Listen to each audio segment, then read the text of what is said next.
Conference will now be recorded.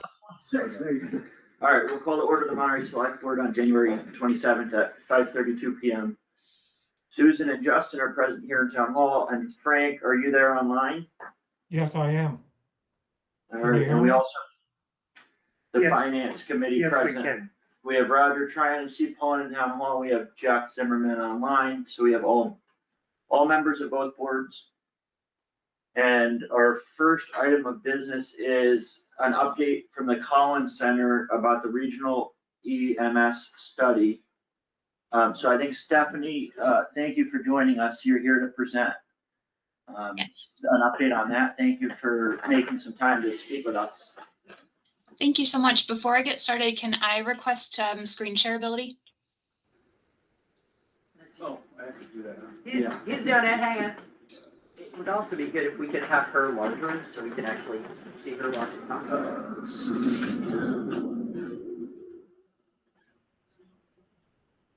Cool that you do it right on the key.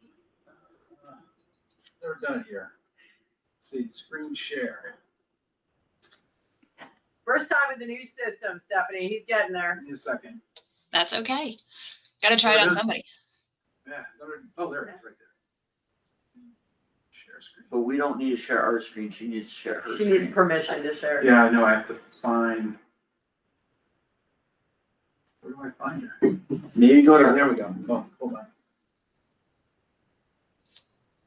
make presenter. Presenter, there we go. Sure it is. Perfect. Are you all set there, Stephanie? I think you can do it Thank now. you so much. And hopefully you can see my screen now. Yeah. Okay, excellent. So good evening. Thank you so much for making the time to speak with me today. My name is Stephanie Lessing. I'm an analyst with the Collins Center, and I'm the project coordinator on the Southern Berkshire EMS Task Force project. And today I'll be providing an update on the work that we've completed so far, what's coming up next, and then I'll ask you to weigh in on which analyses to include Monterey in now that we're approaching the next phase of the project. Just to frame this conversation a little bit, the decision that I'm asking you to make tonight has no budgetary consequences, but we will need to know whether we should include your town in the analysis by January 31st. So there's a few days to think about it if you'd like to take some time. And we'll get to that part of the discussion toward the end of this presentation. So first, I'll just bring everyone up to speed about the task force's work so far, and the challenges that we've really been facing in Southern Berkshire County are quite complex. Right now, we're finding fewer EMS volunteers, and existing volunteers are retiring, and we're not able to replace them fast enough. It's also very difficult to secure volunteers because most people have full-time jobs and don't have the availability to dedicate to volunteering as EMTs. While we have this supply side issue, we also have growing demand in the region as the average resident age is increasing. And add to that a growing challenge to secure funding to keep EMS running, whether that's by individual towns or through SBIS.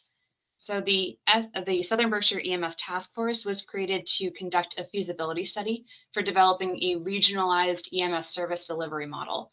Our final study will include assessment modeling for each potential governance structure. And that means that each town included in the study will see their assessed cost share compared to all the other towns included in that regionalized model. It doesn't mean that that's going to be the definite implementation method, but it gives us a starting point to decide where do we go from here. So ultimately, our goal is to develop a model that meets the needs of all of the towns in this regionalized system. It has to be sustainable for future generations, and we need to maintain the same high level service quality that you're currently receiving or improve upon it. So the Southern Berkshire EMS Task Force kicked off last February, and since then we have launched a website to keep everybody informed of the work that we're doing. We've surveyed fire chiefs, EMS directors, town administrators, and select board members across all of the towns included in this study. Then over the summer, we had a GIS analysis completed to map out the EMS call volumes across the participating towns to better understand where the demand was centralized. And we also conducted in-depth interviews with key stakeholders in each town. In the fall, we conducted a survey of members of the public in all of the towns to gather information about what residents feel is most important, and also to uncover their general understanding of the challenges and possible solutions. So that leads me to where we are today, and we're ready to start an analysis of two separate governance models that could be the long-term solution to provision of EMS in the region. And the first option is called the special district. This option allows for taxing capabilities, which for sometimes might mean having a vote to override Proposition 2.5. A special district creates a separate form of government for the district that has executive powers, and each town is represented. The governance structure would allow for expansion to include fire services in the future, but it does require the state legislature to approve the creation of the district. This has been done for fire districts in Massachusetts before, but there has never been an EMS district in Massachusetts. So we don't know how the state will react to this, but I'm not expecting it to be a huge hurdle. Because a special district is statutorily established, though, it's a little bit rigid in terms of expanding or contracting the number of towns that are included. And also, this option shifts the cost burden onto residents, so they would pay for this service through their taxes. The second option the task force members have decided to explore is the expansion of SBIS, which already exists in the region and provides ALS care to 6 of the towns in the SBEMS task force. So to clarify here, SBIS is represented on the Southern Berkshire EMS task force, and Kevin Wall is the vice chair. So this proposed model would change the governance structure of SBIS by giving each town receiving services a seat on the board. SBIS would maintain its nonprofit status, which would allow it to continue to receive donations. Our analysis will evaluate how SBIS resources would need to be expanded to cover a larger geographic area when additional towns receive their services. And that would include where additional facilities are located, likely taking advantage of existing stations in participating towns, the hiring of additional personnel, which would also probably include taking people who are currently working for a town-run EMS and having them work for SBIS, and then the acquisition of additional ambulances, some of which could be procured from existing town-run EMS. So this expansion of SBIS would include the provision of both ALS and BLS care to all participating towns. But one major consideration here is that under this path, there is no option to include fire services in the future. So that may pose a challenge to towns that have combined fire and EMS services currently, since most of the call volume is for EMS. So right now we're at a crossroads, which is why I'm here today. In order to move forward, I need to know which towns to include in the analysis and assessment modeling for each of the 2 options that we just discussed. The number and the size of the participating towns will have direct effects on the results of the analysis. So to be very clear here, my request of you today is not to commit to your town to participating in the implementation of either of these options. The only thing that I need to know is whether you're interested in enough in what we're doing to have your town included in the analysis. Once you see the assessment modeling, you can later choose whether to continue down the path the task force chooses to move forward with or not. But at this stage, committing to being involved in the analysis has no ramifications beyond just the analysis. When the analysis is complete, you will see your town's financial burden as a cost structure compared against all of the other participating towns. So you'll have an idea of what the cost burden would look like under each of those 2 models if you agree to be included in those analyses. There are no budget implications for fiscal year 2027. The earliest that this project could have an effect on your budget, should you choose to participate in whichever governance structure we move forward with, would be fiscal year 2028. So as I said, there are 2 analyses that we will be running, one for the special district and the other for the expansion of SBIS. And what I need to know is which of those I should include your town in. And while you're thinking about that, I'll give you just a quick snapshot of what's coming up for the task force in 2026 as we prepare for the next stages of the regionalization feasibility study. So next up is our facility analysis. A member of our call-in center team will visit the fire, EMS, or public safety buildings in each of the participating towns to get a better understanding of capacity to house additional ambulances and personnel, and then any other upgrades that are needed. In the summer and fall, we'll be communicating with the towns and holding public outreach sessions to make sure that the public has the opportunity to weigh in and communicate with us face to face. And we'll be working on the assessment modeling for the 2 governance structures, which we will provide to each town and discuss in detail with you. Our final report will include recommendations, the above analyses, discussions of the governance models, and partnerships that can be utilized for implementation. A financial workbook will also be included in the assessment models for the cost structures and associated implications of various service delivery models. But our work doesn't necessarily stop there. Once we deliver a report, if the participating towns come to a decision on which of the options to proceed with, We will provide documents needed for implementation, and we will help the task force apply for grants to implement the chosen model in the fall of 2026 or thereafter. And then from there, we'll regroup to determine how to best go about the implementation with the task force. So that is my full update on where we've been, what I need now, and where we're going next. And I welcome any questions that you have about this. And I'll stop my screen share here. Stephanie, can I ask a quick question? Yes. So from this point forward, will you guys be doing a full assessment on both of the models or only one of them and the town picks which one and then the majority goes forward, or how is that working? We will be doing both of these analyses for both the special district and the expansion of SBAS, just so that we have a better idea of both options. So from there, we will make a decision if one makes more sense, and there could be a lot more discussion to come, but we feel as though we need to proceed with both of these and cannot just choose one without having financial implications sorted out yet. Okay. I have a question. We currently use Southern Berkshire Ambulance, and we know how they do their modeling for charging us. Do you have a sense on how a district would do that? So the district will be governed as its own entity, and the assessment modeling that we come up with through this analysis will govern how each town is assessed for their cost each year going forward. So you will be able to see exactly how it's computed. But you haven't determined that already? No, that will be the analysis that we will be doing next. Okay. And that's why we need to know which towns to include in it.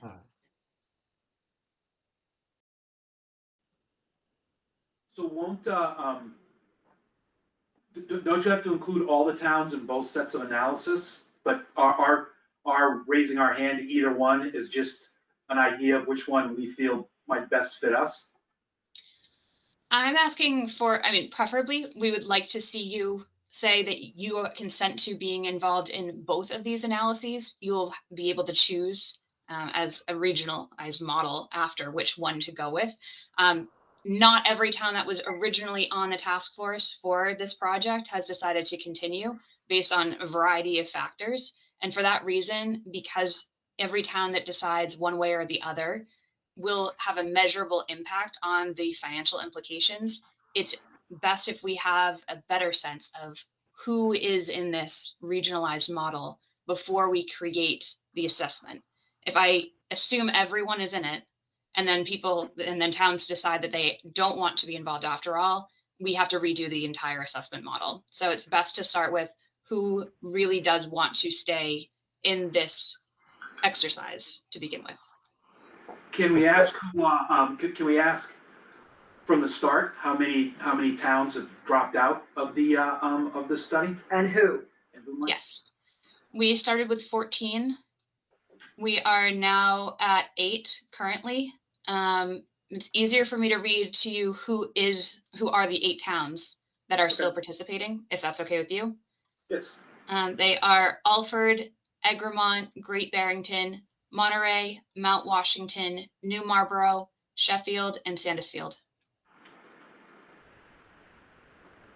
So Stockbridge, West Stockbridge, and Richmond, it didn't really make sense because they're already Beckett, As an ambulance. also has an ambulance service. Lee was in there for a while too. So the ones that dropped out mostly, it makes sense that they dropped out. And Otis also dropped, right? That's correct. Jeff had a question. Jeff? Yes, thank you. I just was wondering, and first of all, I want to say thank you for doing the study. This is a very crucially life-saving, of course, important pursuit. I'm grateful that you're doing the study and that there's funds to enable you to do that. I did want to ask that regardless of what you recommend, will you be sharing the methodology with us, or will you just say, hey, this is in very global terms, this is what we did and this is what we're recommending? Or will you go in more depth with us about how you reached these conclusions and what steps you took to do the assessments? Yes, absolutely. The assessment modeling that we'll be providing will help to govern future years. What I'll be giving you in the assessment modeling is this is the starting point. This is 1 year. But costs are probably going to increase over the long term. And if I just say, here you go, that's your 1 year, there's nothing else that can easily be implemented. So the workbook will have an easy step-by-step instruction for how to create the cost structure for years after we've implemented it. So it will be completely transparent, and I will walk towns through how their assessment has come to fruition, so that they can ask questions about why did you use this percent, maybe population versus property value or something like that. So we will be very transparent of how we came to each town's responsibility. Did that answer your question completely? No, I wasn't really thinking about that piece, although that's important too. I was thinking more about how you actually reach the conclusion of which of the two options makes the most sense. Rather than just say, here's a paragraph of what we did and here's our conclusion. Would we have the detail about what steps you went through to wind up deciding recommending one versus the other? Yes.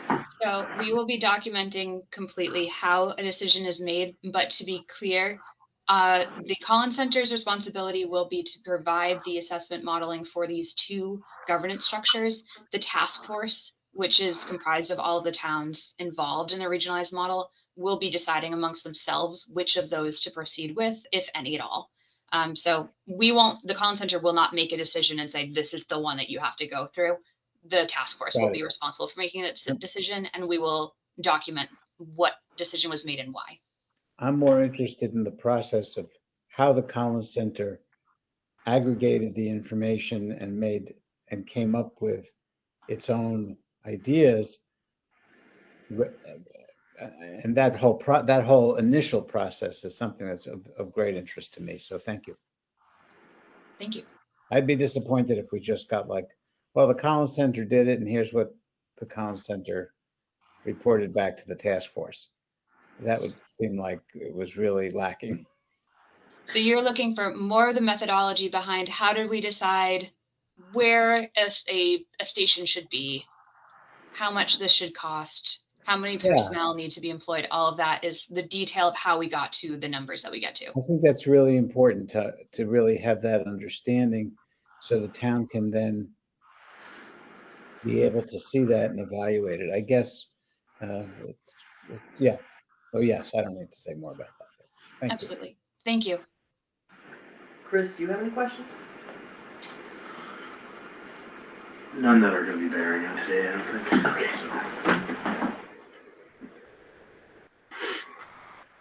I have to recuse myself because my mother-in-law works at Southern Berkshire Ambulance, and ethics has told me that whether or not they get more business is a financial conflict of interest when your mother-in-law counts as immediate family, so I can't be saying whether or not we should look into getting them more business. And so, I just want to go back to the two different options again, sorry. So the special district would, that option on the financing, they would just, again, figure that, but with this, I think Frank alluded to this too, the expansion of the Southern Berkshire Ambulance would just go about the same assessment they've always been doing, except now it might include other towns and different options in that. So, but that's totally on their back when it comes time to make that assessment. That's correct. Yep. Okay.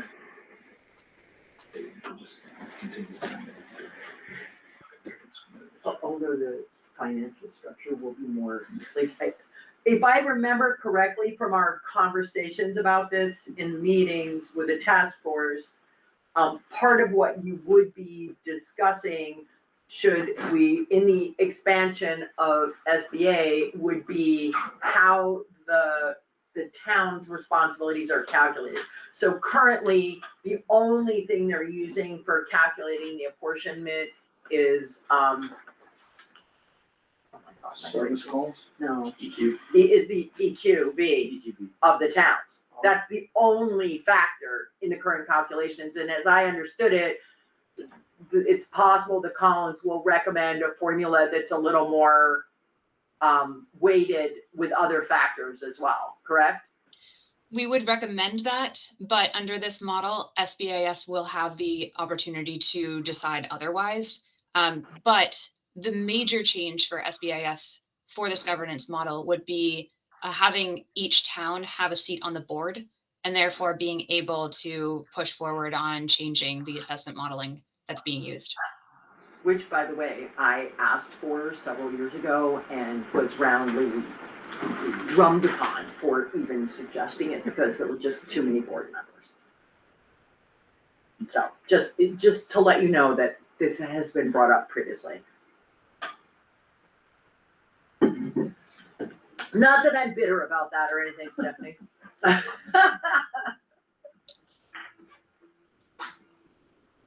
So you're saying that we have to let you know by the 31st or by this Friday? Is that what you said? That's right. Do we have any other questions for her? So, and maybe we can have a conversation about it after. Yeah. So, we'll have a conversation about it and I'll be happy to send you the results of that conversation. Perfect. In that case, thank you so much for your time. Please let me know if there are any other questions that I can answer, and I'll be speaking with you soon then. And thank you. Thank Your you. son was extremely, you did a great job. It was really clear and succinct and covered all the bases, I think. So that was great. Thank you. Great. Thank you so much. Have a good night, everyone. You too. You too. So it would be great to hear from people other than me. I'll start off. I think we should be part of the study. You know, One or both? I think, Both pardon me? scenarios. One Pardon me? scenario or both scenarios? Both scenarios. I think it'd be interesting to see what the financial model looks like. Me too. I don't think it's what they're proposing is the best solution. You know, Be interesting to see what they're, I mean, I as think, long as we're not getting locked into exactly. my suggestion. And I think it would be interesting to see what they say about facility siting, and staffing. It'll be informative, whether we decide we like it or not, it will at least give us some information.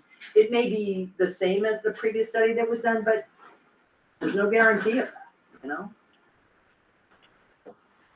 Well, I asked my question about transparency in the process because I thought we might learn something that might help us with future decisions in other areas, like all of our first responders, to know how they actually came to their conclusions and what processes they went through, rather than assuming They're the pretty answer. thorough in Yes. general, Jeff.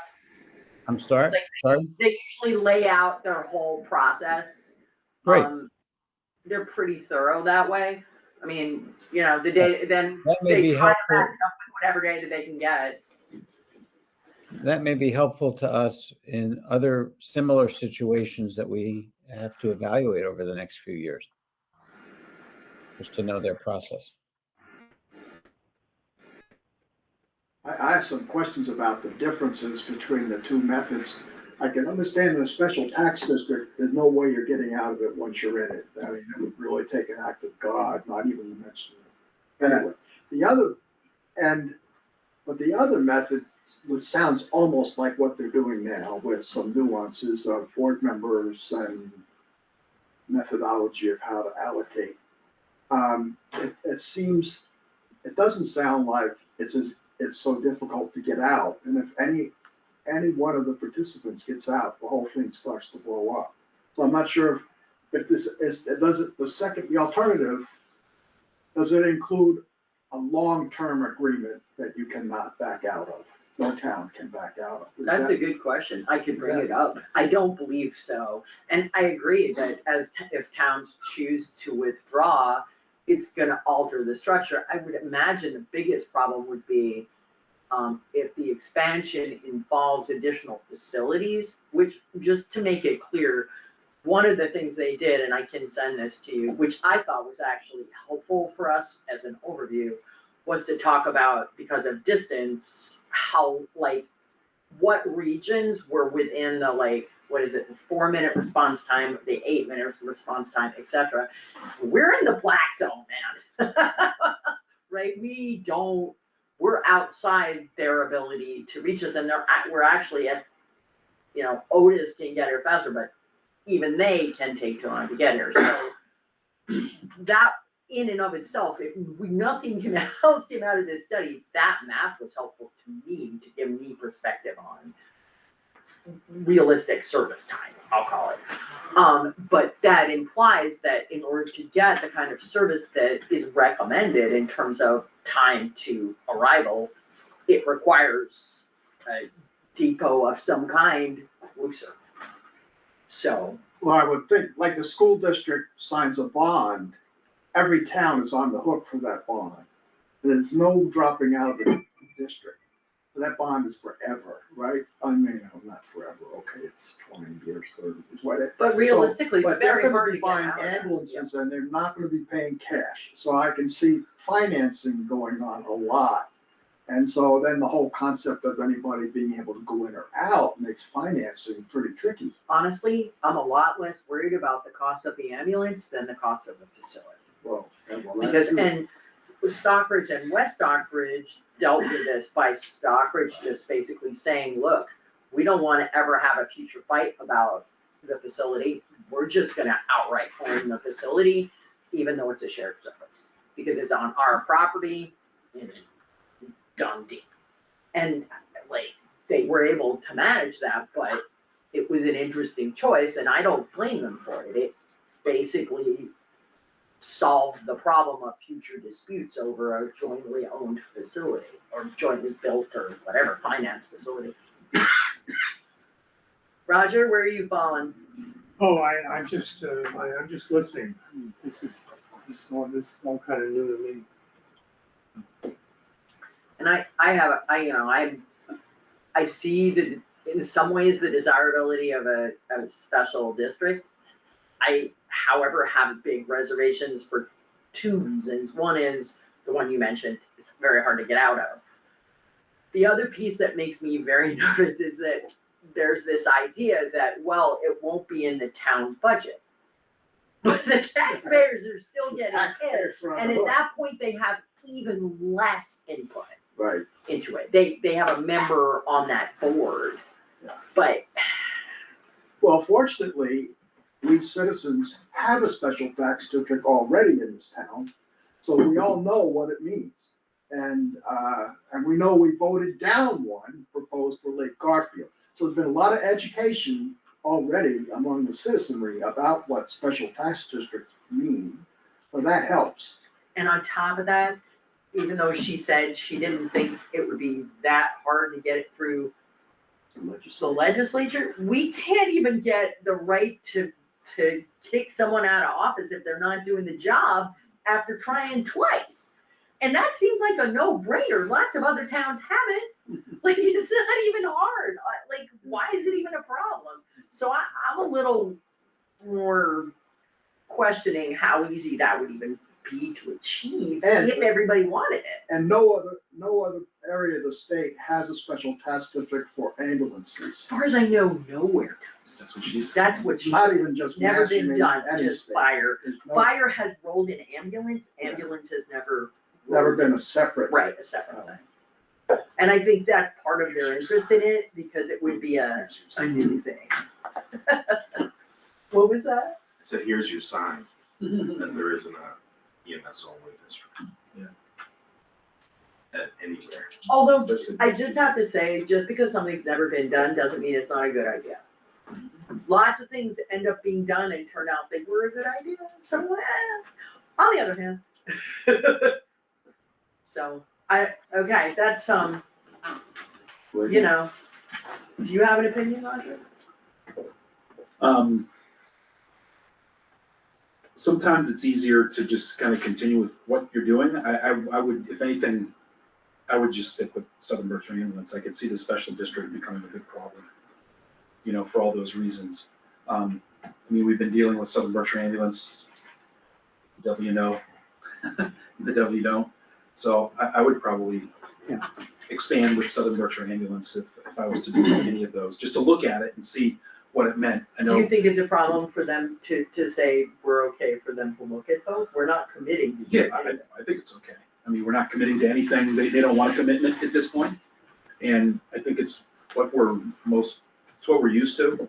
And I think that it just makes it easier for us to comment on it.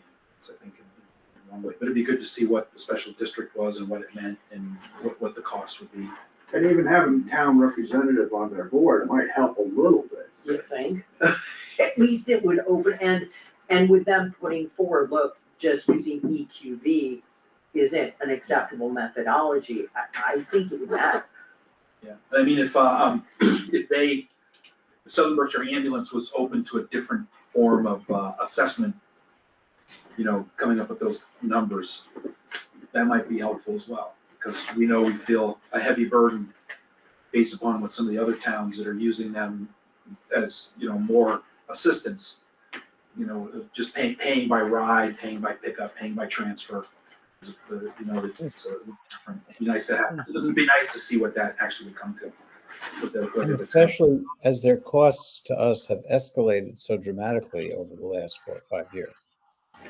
Yep, And if we look back at what we were paying in 2000, 2001, or 2002, and what we're paying now, I bet we all wish any investment we had increased at that rate. I don't know the numbers offhand, but I just know every year I get sticker shock. so as my take on it is that we tell them we'd like to be included in both calculations. And then we just go see what they come up with from there. Yep. Okay, thanks for the input, people. Can we switch up from the normally posted agenda a little bit and deal with the police chief so that you can? Whatever. Well, no, I think it shouldn't take more than a couple minutes, I don't think. Is that okay with you all? Finance committee, Yeah. we wouldn't be part of that discussion. No, Thanks, Chris. but I think it will be quick and then. If that works for you, Brian. Yeah. Do you wanna come up here or whatever? Yeah, why don't you come up? So while he's sitting down, I did have a conversation with, town council about the situation that we're talking about, where Chief Fahey is, looking at becoming actually administrative chief. Is that a good description of it, chief? Basically, yes. A chief Yep. down in Sandisfield. And also, because they have a job opening down there and Brian's applied for it. And so I called the town council. Town council's recommendation is not that they said that we shouldn't do it, but their recommendation was to do an intermunicipal agreement so that both towns kind of know where they sit and there's no, we just know where we are with that municipal agreement. She said that she can have the agreement by the end of this week or the beginning of next week. But that's kind of where town council was at with that. So, thanks for sending us a letter and explaining Yes. the situation. Yeah, I wanted to give you guys a heads up. It's really just license to carries, administrative work, paying the bills, setting up oil changes for the vehicles, doing payroll for the officers. It's 8 hours a week. It's all off-duty time. There's no conflicting anything. I think, and I hear you on that, and I trust you, but I think what's hard is, as select boards come and go. Yeah. Sandisfield will have new members in their select board, Monterey will have new members in their select board. People can not understand the way that things are or why they are the way that they are. Right. And I trust you and I'm happy for you that this opportunity came up and it seems like it will pan out. And I'm also glad to work with a neighboring town, because I think we don't share resources between towns enough. I think that said, I think it would protect everybody involved to have something in writing, because in some ways it's black and white. You're here Monday to Friday, 8 to 4, and then you go over and do some paperwork in the evenings, as I understand it. Right. But there are some things that I think would be best in writing, like Monday to Friday, 8 to 4, you're not expected to answer phone calls or text messages or emails for Sandisfield. Right, When you're in Sandisfield and there's a call in Monterey, you're not expected to respond unless it would be a request for extra help as per usual. I think something should be in writing, right, so that 5 years down the road, let's say you still have both positions, sure. if that's what you'd like to do, which I think would be good. We don't have new people on different select boards and say, how come the police chief's over in Sandisfield in the evenings, or how come when he's our police chief in Sandisfield, but how come when we try to get an answer out of him and he's in Monterey, he doesn't respond? And I understand it's more of an administrative role, but it's still a chief role, and I think it would be good to hammer out some of those things to protect you, protect the towns, and protect this, what could be a fragile situation as leadership changes. It's just a way of making clear in Mhm. writing what the expectations are, so that it's not depending on people remembering. Sure. You're gonna remember, Sure. but the other 6 people might not, Right, or I should say. I mean, I have a contract with you guys. Yes. And everything in my contract is certainly spelled out. Yeah. And I don't think anything would ever change. I mean, it's fine, you guys can do whatever you want. You know, I just don't wanna overthink something for 8 hours a week. You know, I don't wanna get too caught in the weeds with it, really. And I've been doing it since June in an interim basis. So it has had no bearing or conflict whatsoever at all since last June, so, I mean, if you guys feel safer about doing it, then let's go ahead and do it. I think, because I think it's a little bit of an atypical situation too. Mhm. I mean, I think towns have gone in on joint chiefs Yes, before. Yeah. But this is, this is a little atypical where you're like the Monterey chief, full-time salary, and then 8 hours a week in Sandisfield, but the title is still chief, I think. right, yeah, So if it was police admin or something, it'd be different, but when there's a big event in Sandisfield, are they still gonna expect you to be the point of contact with the press? I think a lot of big events or emergency situations, a lot of that stuff is being delegated to the state police. Oh, really? Yes, so if we're here, I'm on call, I respond to everything. Over there, if I'm not on, everything goes to state police. And if the day shift officer isn't on, state police. So we have one part-timer over there.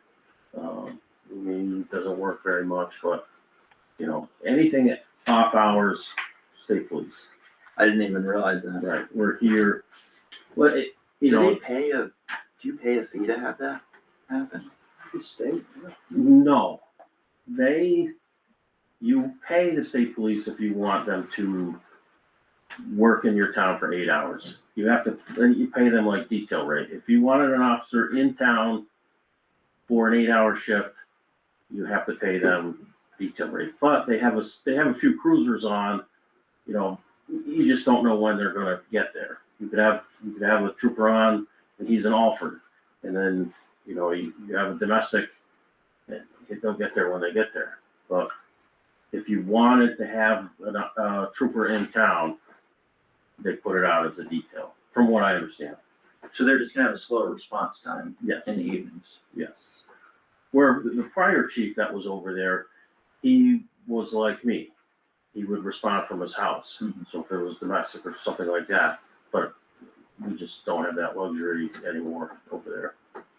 Well, why don't Jamie and Roger hash out the details of an IMA? Yep. And I'll get in touch with town council and have her write that up, and then I'll reach out to Jean too. Could I just ask one quick question?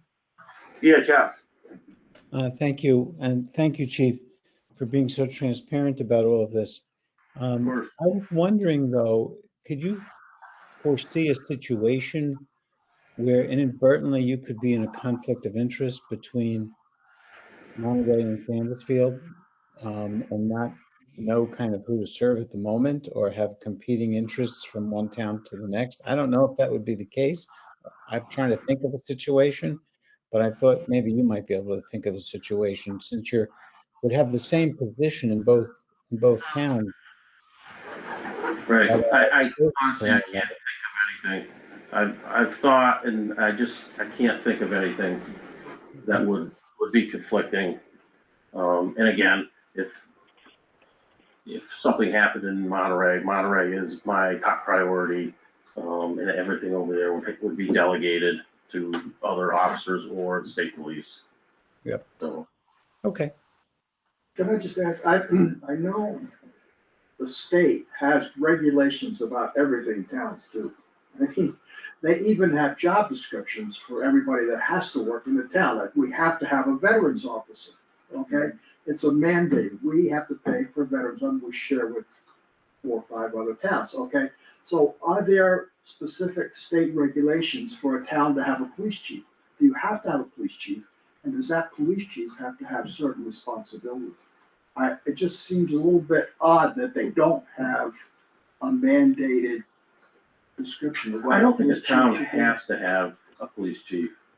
I think the convenience of doing gun licenses and, since there is a full-time officer over there, she might need guidance at some point.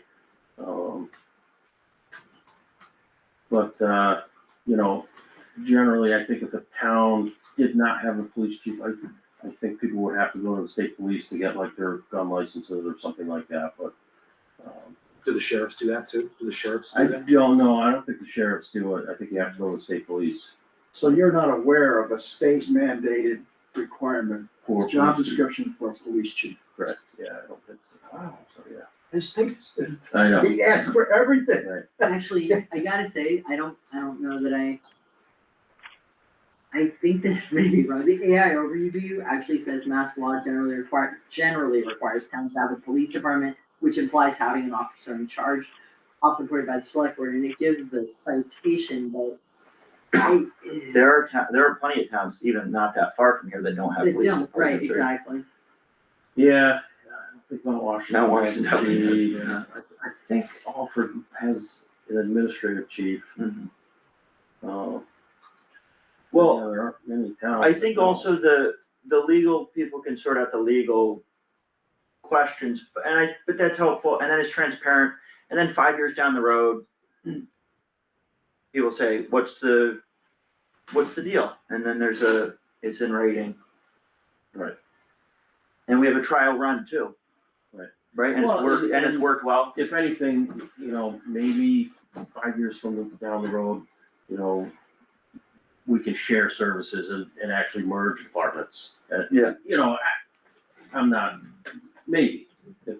Well, I have I know to what admit, you're when you talking about. sent the email, when you sent the letter, my first thought was, should we think about I think- sharing more? Yeah, But we have a good thing going in Monterey, I Right. think, and people, the Monterey citizens have come to know and expect it, and it's good.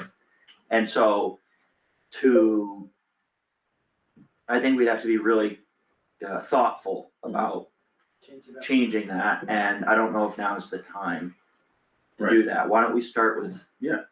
Why don't we start with it like this? What's that? I was just saying, can you work with? Yeah. You'll work with Jeannie and. I saw you looking up there, I was like, what's going on up there? No. And Yeah, no, Donna, I'll get in touch with Jeannie. and it's lawyers, so it will be easy, I'm sure. Alright. Melanie's gone for good. yeah, yesterday was Melanie's last shift. Yeah, so we have, quite a few open shifts coming up. Yeah.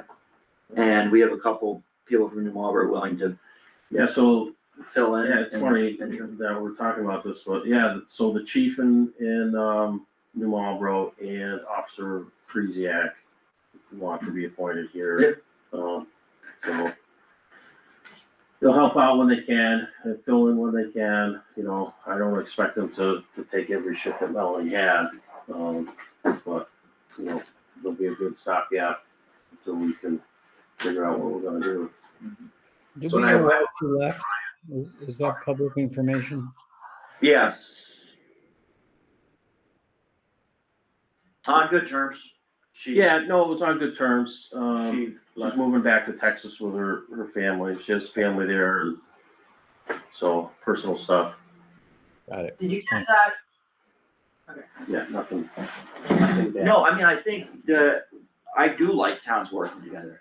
Yeah, I really do. I think we don't do it enough. right. It gets tricky though. I mean, we had a whole shared HR, we did sign an IMA, an intermunicipal agreement. Yes, 5 towns to get an HR director. right. Then Great Barrington took her full time. Super, yeah.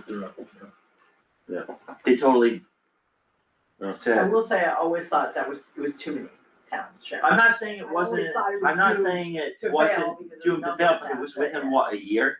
Yeah, Yeah. The towns completely disregarded the IMA. Right. But I think it's better, it's better insurance. So Brian has a letter, and also, I was advised to just say the reason why we had to add this agenda item about the part-time, officers, because we didn't know about this until this afternoon. Yeah. And so that's, I did add it to the agenda, and just making sure that everyone's aware that that's what happened. So it'd be Graham, Frank, and Ryan Kresiak, probably like a year part-time. Yep. I don't have any problem with it. Oh, yeah, I will motion to, what do we, appoint Chief Graham Frank and Officer Ryan Kresiak as part-time, what do we call them, reserve police officers? Part-time, reserve, intermittent. Reserve intermittent police officers for the town of Monterey, effective immediately through, July of 2027? A year. I'm gonna go a year. Yeah, let's do a year, or January. Till January 27. 27. Okay. I'll second the motion. Any other discussion on that? Call vote. Frank? What's your vote, Frank? We can't hear you. Unmute yourself, dude. Yes, yes. Susan Yes. and Justin, yes, so that's unanimously approved. And so that's great that they're willing to step in and help. Yes. And, I ran into Keith because he was delivering the mail, but it sounds like he might be out because he got hit by a car. Yeah, Keith has had eye surgery, and he's been hit by a car, and so he's, Holy cow. yeah, he's in rough shape a little bit, but we'll go. Still delivering mail every day, Yeah, we hope to have a rain rain, or shine or snow. right, Or bust Yeah, over, pickup or truck. over- Yeah. over tire tracks. yeah. So hopefully we get him back in the next 2 months. And Will you be covering the other shifts or what, how are we gonna do this? So one weekend that Melanie was out last weekend, she had COVID. Jeez. I was on call, but I came in and worked 12 to 8, so I kind of worked day and night shifts. And all the other time I was on call, so, I mean, we could try and run that, or if there's something special going on, I can work, we've got Jen to help out. Yeah. We'll make do. I have someone going to the academy in March. So he's a local kid, Cole Rosser. And he really wants to be a police officer, so I think he's gonna work out really good. Yeah. So He's a I'm nice excited for that. And that young local kid, lives in town. I told him if he became an EMT, we could lobby to pay him more money, so we could. Yeah, I'm per okay with hour, that. Then he could assist the town. Yep. He was excited about that. Yep. Well, maybe don't work too much overtime. Yeah, well, Right. I'm good. I hope that sounds familiar. No heavy lifting. Um, good. do you think Graham and Ryan will fill a good amount? I think so. Yeah. I think Ryan works up in Peru, but I think that's a little bit far for him to drive, so this will be good. He'll drop that. Yeah, Sorry for Peru. Alright. So we'll connect tomorrow, because I'm gonna have to get like emails and stuff to contact them, yes. to get them in our system. Yep, we'll do. Alright, thank you, Brian. Okay, Thank thanks, you. Brian, appreciate Good it. Thank night. you, Brian. Yep, thank you. Can I ask that, as we get into the finance committee, that Mickey Jervis be allowed to make a comment? Because she had something that she wanted to say specifically with the finance committee Yeah, involved, and she didn't wanna have to wait she's on the phone, she didn't wanna have to wait for the Yeah. comments and questions. well, without further ado, we're gonna get in, and this is not typical for a finance committee meeting, but I thought that you may all benefit from the ambulance Yeah, discussion, because it's gonna be a big part of the budget. But we're gonna actually get in the budget now, and, it sounds like, Mickey, you have a public comment to lead off the discussion. Is it about COLA? No, it is not. It's just about the general budget. Okay, Don't Go you ahead. like my comments? Yes, please. Okay. So, can you hear me fine? Yes. Okay. So from fiscal year 23 to fiscal year 26, the taxes on my house and land have gone up 40%. How much? And in the same, pardon me, How much have they gone up? 40. He wants to know how much it was. 40%, So Frank. they've gone from 2,500 to 3,500, which is a $1,000 increase, which is 40% increase. Land has not gone up that much percentage-wise, but it's overtaxed anyway because they have parcels of land down at 130,000 plus, which is not a sales price. But my concern is this, that if these taxes keep rising at this kind of percentage-wise, and here the town is so anxious to get affordable housing, which I am not against, but what I am against is having my home and other people's homes become unaffordable in this town because the tax rate, the taxes are just raising so much. And it's not the rate, it's the increase in the value, and usually if the value increases, the tax rate will go down so that the taxes don't actually go up. But they have, as I said, they've gone up 40% in 4 years. And that's just unsustainable. It's not something we continue to doing. And I just think that when you're making your budget, you're going to have to think of, where these increases are and how to decrease them, or just not have them increase further. Okay, and that was what I wanted to put into the little minds of the select board and the finance committee. Mickey, thank you. That's a huge concern of mine, and I share it with you. And it has to be on all of our minds as we look to the budget going forward, not only this year, but in all years. So thank you for reminding us about that. Sorry I can't be there, I'm just not driving in the snow. thank you, Mickey. Thank you, Mickey. All right, Okay. well, the real concrete item that we should make a motion on tonight is the cost of living adjustment, the COLA that we offer each year, or almost all years, to increase compensation, basically so that it doesn't decrease by inflation of all other living expenses.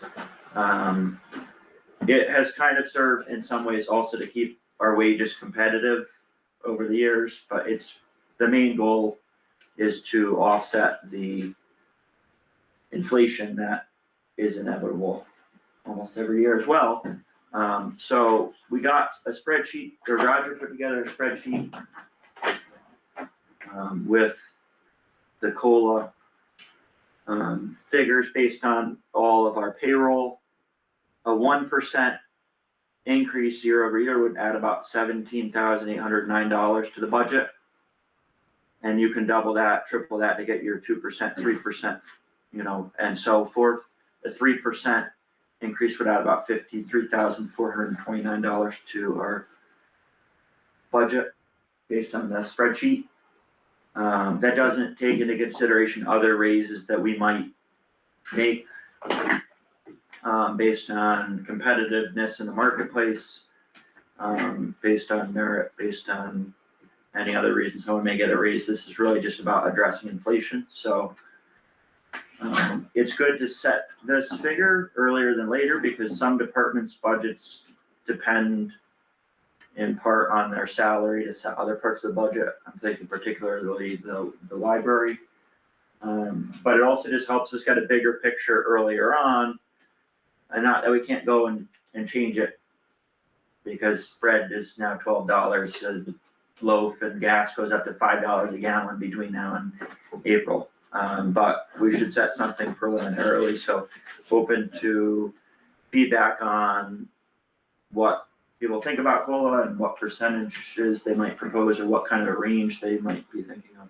So just to set the stage for the conversation, the Social Security Administration's COLA for this year is 2.8%. And the Consumer Price Index increase for the year 2025 between January 2025 and December 2025 was 2.7%. And the forecasts I've seen figure about the same this year, essentially, excluding the possibility of further involvement with tariffs. So take that as you will.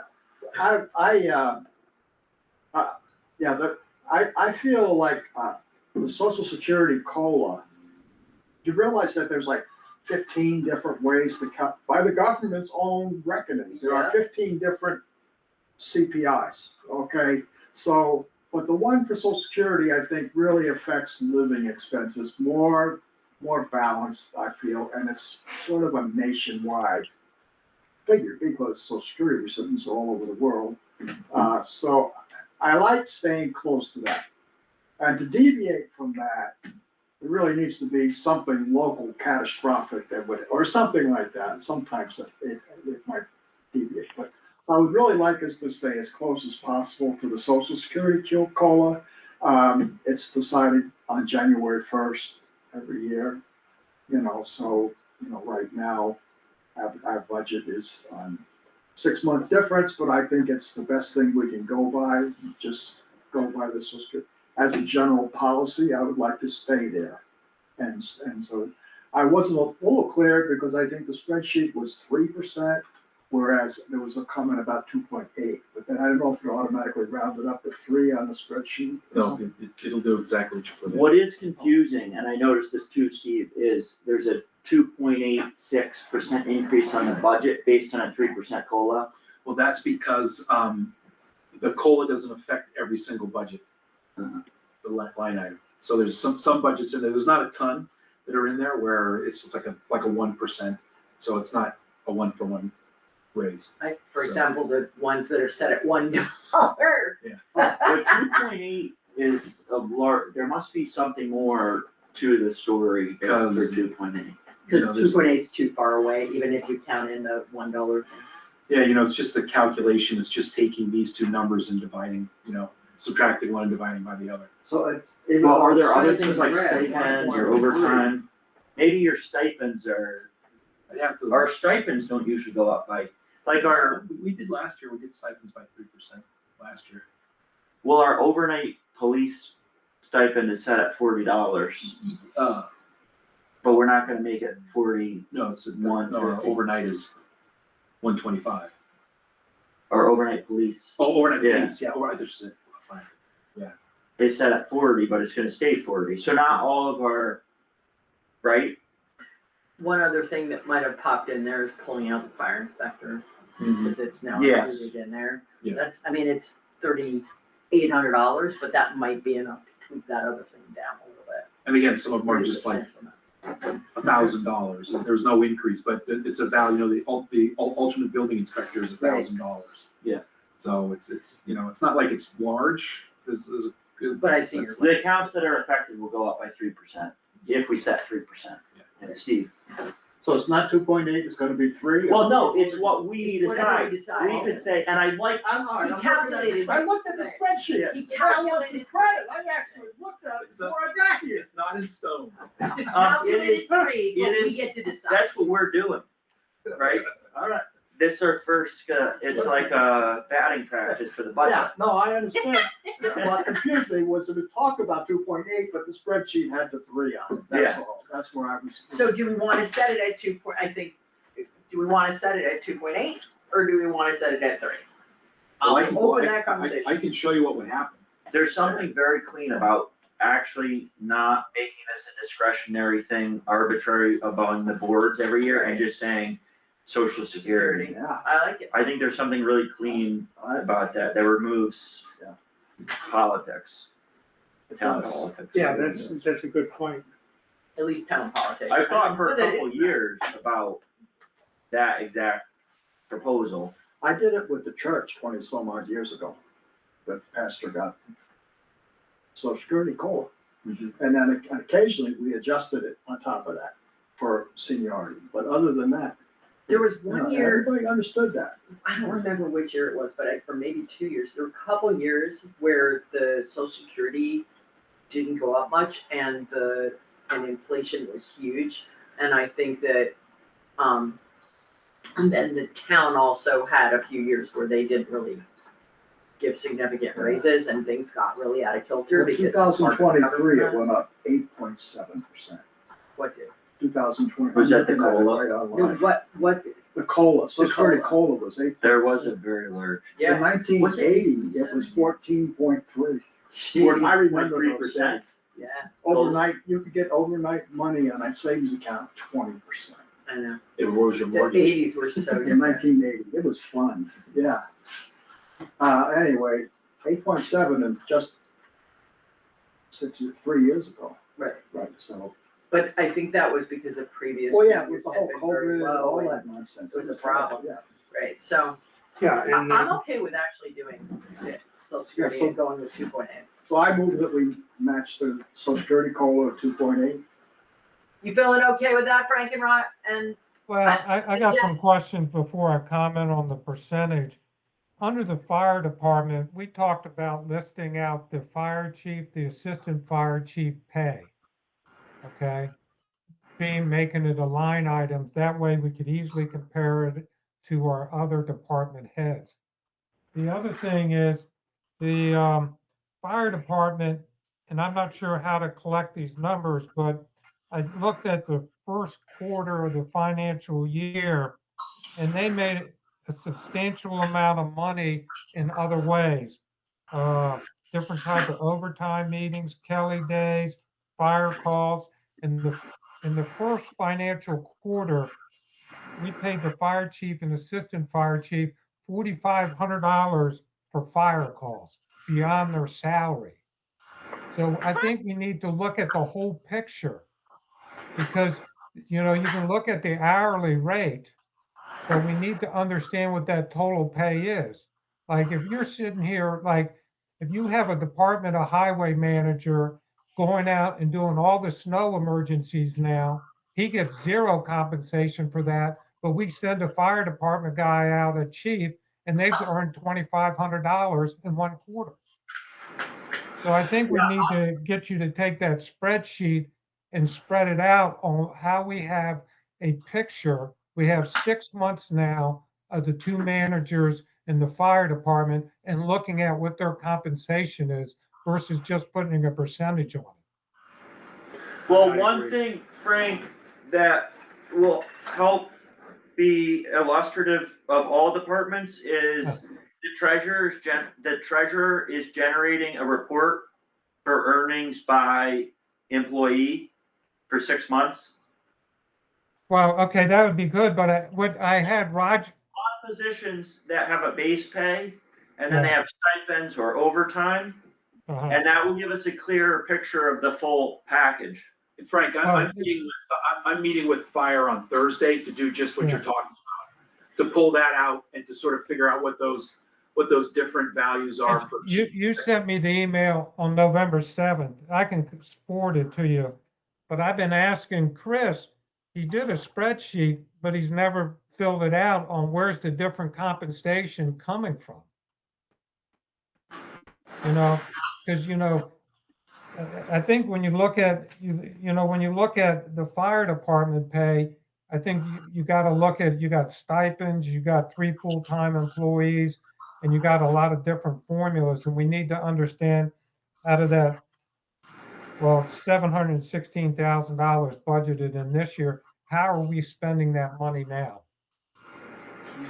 And so I raised this question last year with all the analysis we were doing, and I asked, what happens when somebody's not on their shift, they're full timers, and they're not on their shift, and they go out on a call, and it wasn't factored in? So these are great Well, questions. I don't have a problem. We need to understand how that is. I don't, you know, I don't think wanna they're get knee deep.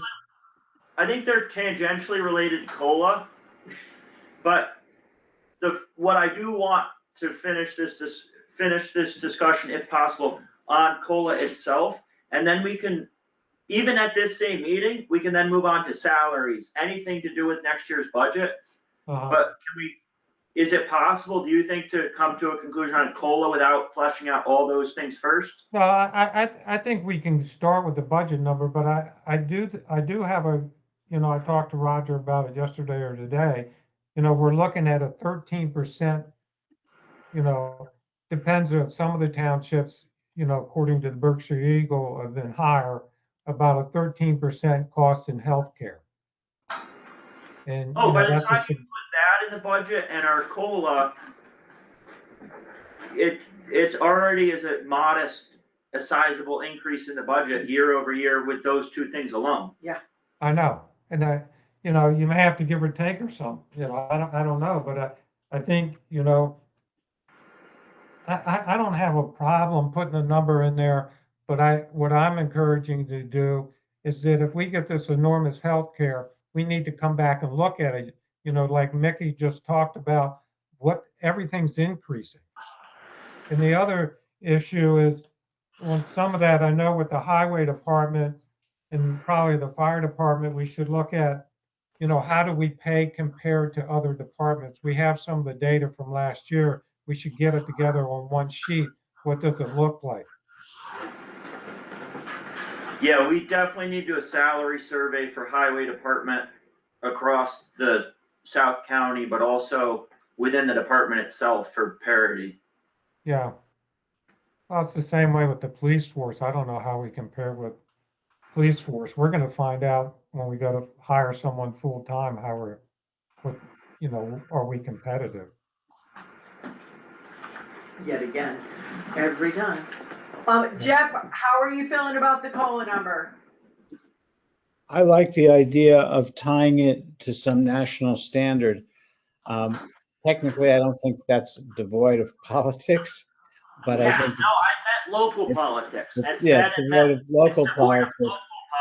Absolutely, and it does set a standard that's not dependent, no offense to this or any other select board, but it's not, or finance committee, but it's not dependent on a decision that is made, kind of perhaps for lots of other factors besides, on an annual basis. This way it just ties it and to a national standard, and I think that's a good idea. 2.8%. Is there any opposition to 2.8% as the COLA figure to put in the budget for now? No, I don't have a problem for now. Okay, it's 2.8% for And now. we voted. We voted unanimously. Look at us making a decision. And we can, everything can be changed in the vote. Yes, everything can be changed, and we could vote on that if we want, but there's no opposition to 2.8%, so I'll take that as a unanimous consent on 2.8% for now. At least as a provisional number. And it helps get a clearer picture of the overall budget earlier on. So, do we wanna move the conversation? It is 6:40. So I wanna put that out there because I don't wanna keep the finance committee too long, but also we can have a productive conversation about salary or the capital plan now, if anyone has any items they wanna raise or. I looked at the capital budget, and the only thing that Ryan has talked about buying a boat for the lake, and there's nothing in the capital budget for that, and I have no idea what that cost would be. Yeah, I think that's a new conversation that I haven't sat down with him to figure out where that would even go in. Could you put boat question mark, so at least it's.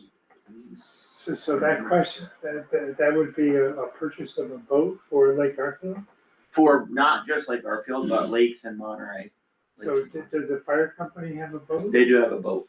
So their purpose is emergencies? Yeah. Yeah, And it what is, would this be for? it is twofold. One is to put a presence on the lake. There's been lots of complaints from people living on the lake. It's about speedboats and people on jet skis going too fast. It would put how often he would go hasn't been determined yet, but it would put a police presence on the lake. He is technically the harbor master, and so it puts him out on the lake. Both lakes we've had complaints on. And the second thing is actually in support of any type of incident that may happen there. There was an incident, he told me within, I don't know, there was a drowning or something in Lake Garfield. It was not our lake, it was, Well, it was something else because, yeah, he said something else where it Well, there was a required. drowning at Benedict Pond, there was a drowning at Buell. Yeah, There was a There drowning. was another drowning at Buell 5 years ago. Yeah, it required, Oh, that's right. they worked with the state and said it would give them a platform to, for the state or any other, assistance. Is there any reason we couldn't use the same boat for both purposes? I think because the one, he's looking at like a pontoon boat. He's not looking at a Different speedboat. kind of Yeah, he's looking at different kind of boat. So some kind of pontoon boat, not a speedboat. Well, Nothing to go out there with a siren and chase. it's not, I think, entirely out of the picture that one boat could serve two purposes, but that boat up there is specifically designed for rescue. Yeah. And it may not fit the bill, as opposed for not being specifically designed for rescue. Not that he couldn't maybe go out on it, and also there's something to departments having their own equipment that they maintain and that they use when it's their time, and so it's not like he's out doing speed patrol in Garfield and someone's drowning on Buell, but the boat's being used. I don't know. It's not necessarily a request for this year, but we've had this operational deficiency since I've been on the board. Every year, people come to the select board and say, what about all of the nonsense that happens on the water, the unsafe driving, the speeding? And we don't really have an enforcement mechanism, and the police chief is technically the harbor master. I think Dean Amadon used to do a good job as harbor master from what I've been Yeah. told. Yeah, he was, yeah, he did. So our It police would be chief nice if somebody is else. pretty handicapped, or pretty hamstrung by not having a way to get out on the It'd water. be nice if somebody else would try to pick up Dean's job. Well, if you know somebody, we've been looking for 4 or 5 years. Feel free to lean on anyone you know that's on the lake that might be willing to step up to that. Has that request been made, or has it thought to? Yeah, it's been thought- I mean, I've thought about it for 4 or 5 years, but We haven't found anyone that would be willing to step up and has the sort of ability and. there's a few people who spend a lot of time on Lake Garfield. It doesn't solve the Lake Buell issue, which there are more complaints for whatever reason on Garfield. And maybe it's just because it's entirely in Monterey and people think the Monterey town should be doing something about it. And in a way, the Monterey town should be making sure the laws are enforced on the lake just like they are on the land. But there's no imminent boat purchase this coming year. But I think the irony is there's more complaints about Garfield, but more incidents involving, emergency on Buell. I mean, I think it's probably because of the camps, but. Right, the camps and the kids. Sure. So the capital budget, I didn't see anything major jumping out. So we have one highway Highway truck. 550 truck that's technically due to be replaced, but it sounds like we can have a conversation about delaying that by a year or more. Would that pop everything down, or would we then have two next year? It would only pop its own. Loader loop, boom. Well, they are thinking of keeping a truck that was supposed to be replaced, they put money into it. Mhm. So now that truck is better, so that truck can go another year, I'm thinking.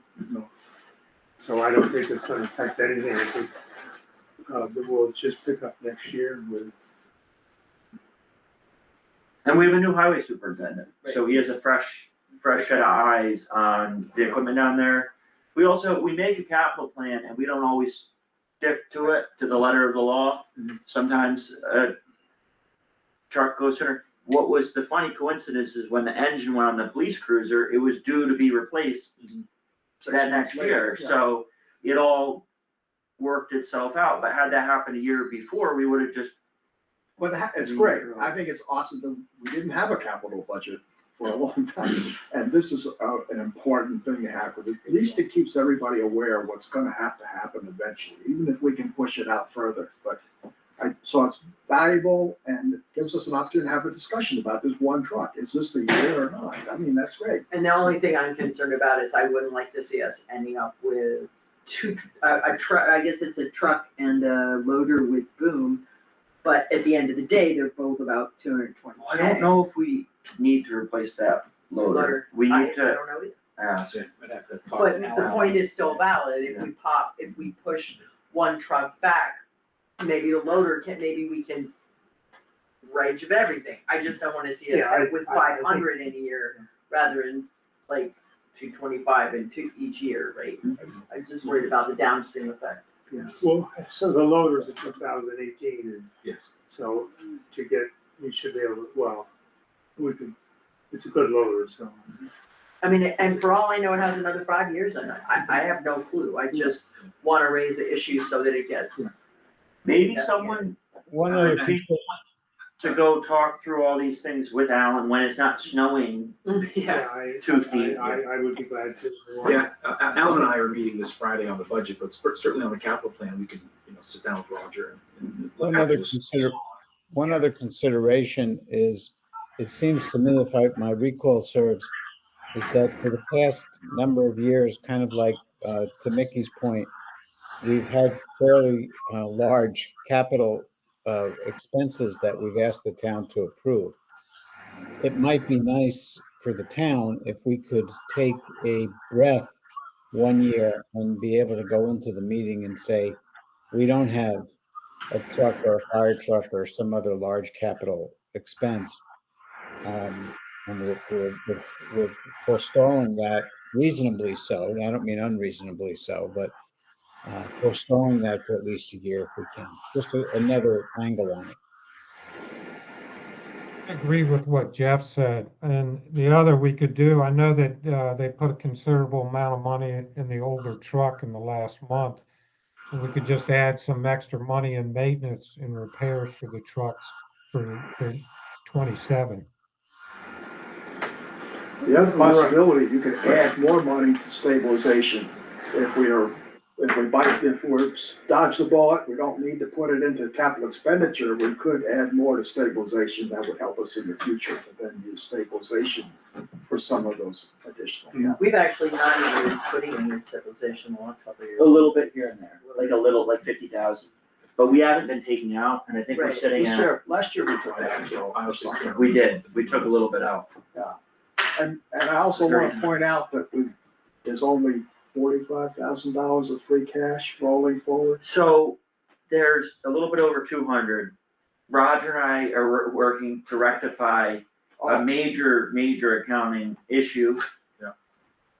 Of great value.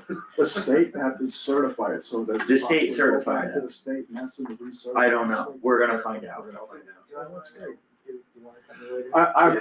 In addition to that, I really will this year try to find out how to get rid of all those restricted funds. The septic fund? At least that's $50,000 that could go. I mean, 50,000 in free cash right now would feel pretty good. Yeah. So I think those are the kinds of things that we might be able to dig out of restricted funds, which are Which ones were those again? substantial amount of money. I Septic. talked to Don about it. It's Septic. really, so it's there's money that's never been touched in more than 10 years sitting in those funds. And the original purpose is lost in the fog of history. So that's one reason why I asked you for the financials, so I could double check all the restricted funds. Yep. That's all.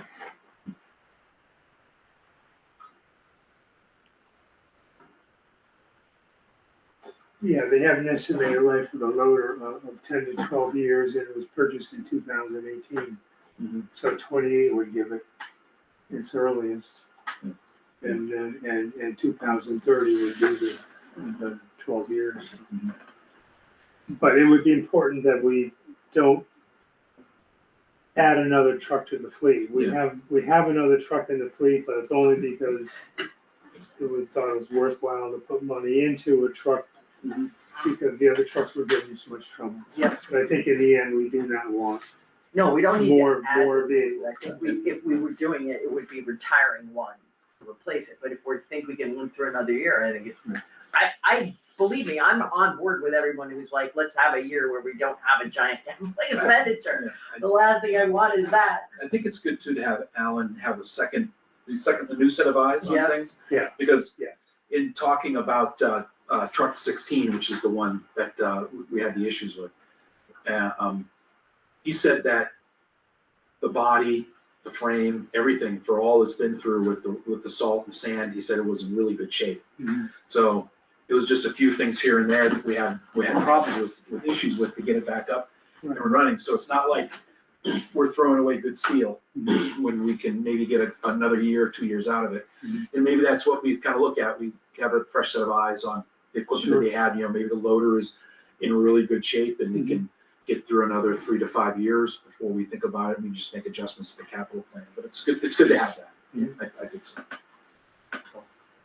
All right. There's also the idea of not increasing our fleet by a vehicle, but keeping an extra vehicle around so you don't rely as much on each one, right? Well, when they get old, they cost more money. That's all I. Well, it's So not just that keep them for a year. Well, the thing it's, that's gotten me is that the existing vehicles that are fairly new that have constant electrical well, that's problems. why, What the they heck? really have a life expectancy that is far shorter than the old days. Yeah. There's no question.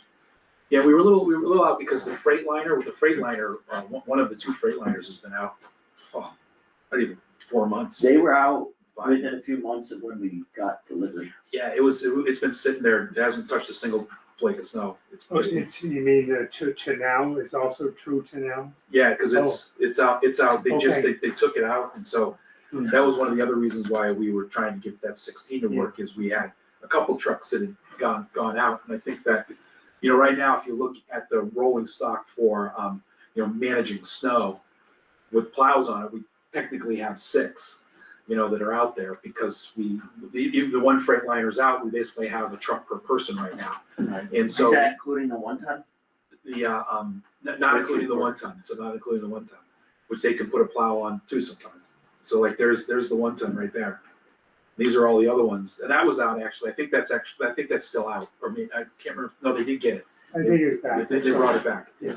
So, we can kind of look at the rolling stock as we move forward, because they were thinking that having a truck that was more like a utility truck, even in the winter time. So, because they put, they basically try to put sanders and everything on all the trucks, and it makes it hard for just basic utility. Just like we want to go out and it happens to warm up, and we want to go check the culverts. Sure. We don't have a truck that we can really. But that's what the 1 ton or 3/4 ton was supposed to be, and it always had a normal pickup bed. But it's got a box bed on it. Well, this is the first one that we put that utility body on it, Oh, because the really? previous superintendent thought that was the trick. But we always had a normal pickup bed, which is what they're looking for. That's what they talked about, having that extra one. Or having one. So So that's we just could do kind of that. an unfortunate sequence of events, Yeah. because And Change the even bed on it. But they want to, don't buy a new truck, have them change the bed. you can talk to Alan about it at some point, but he kind of is uncertain about the 1 ton pickup as well. So as a What was that, Roger?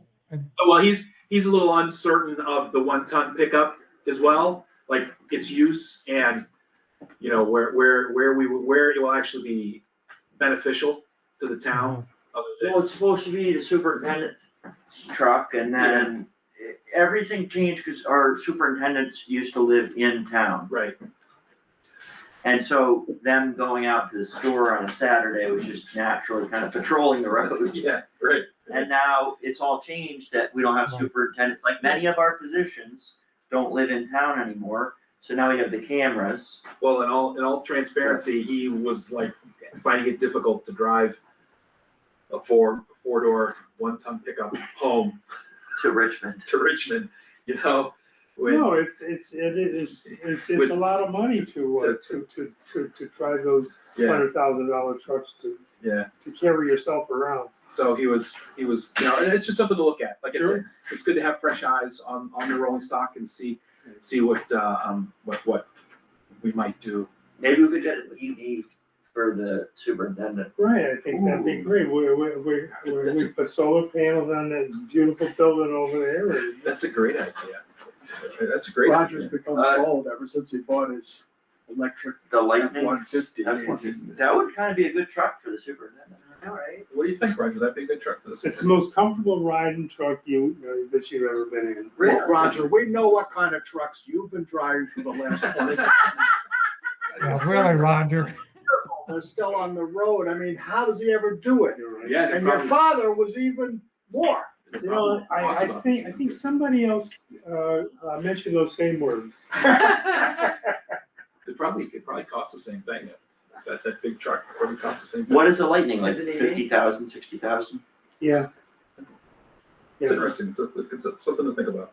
And what are we talking about, what kind of mileage, but what this lifespan is? No idea. All right, is there anything else in the budget? Well, we were talking about scheduling budget meetings. I know that, I sent out an email with all the meetings. Yeah, I have to, no, I have to send Oh, out, those you mean actual budget meetings. I'm working on that this week. I gotta Okay. reach out to some other departments, but I'll be sending out something, within the next Okay. day.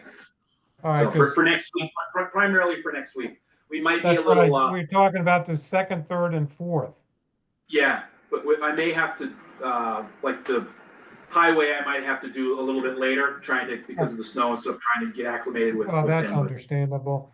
Yep. What do we want to assign select board members and finance members to the different departments now?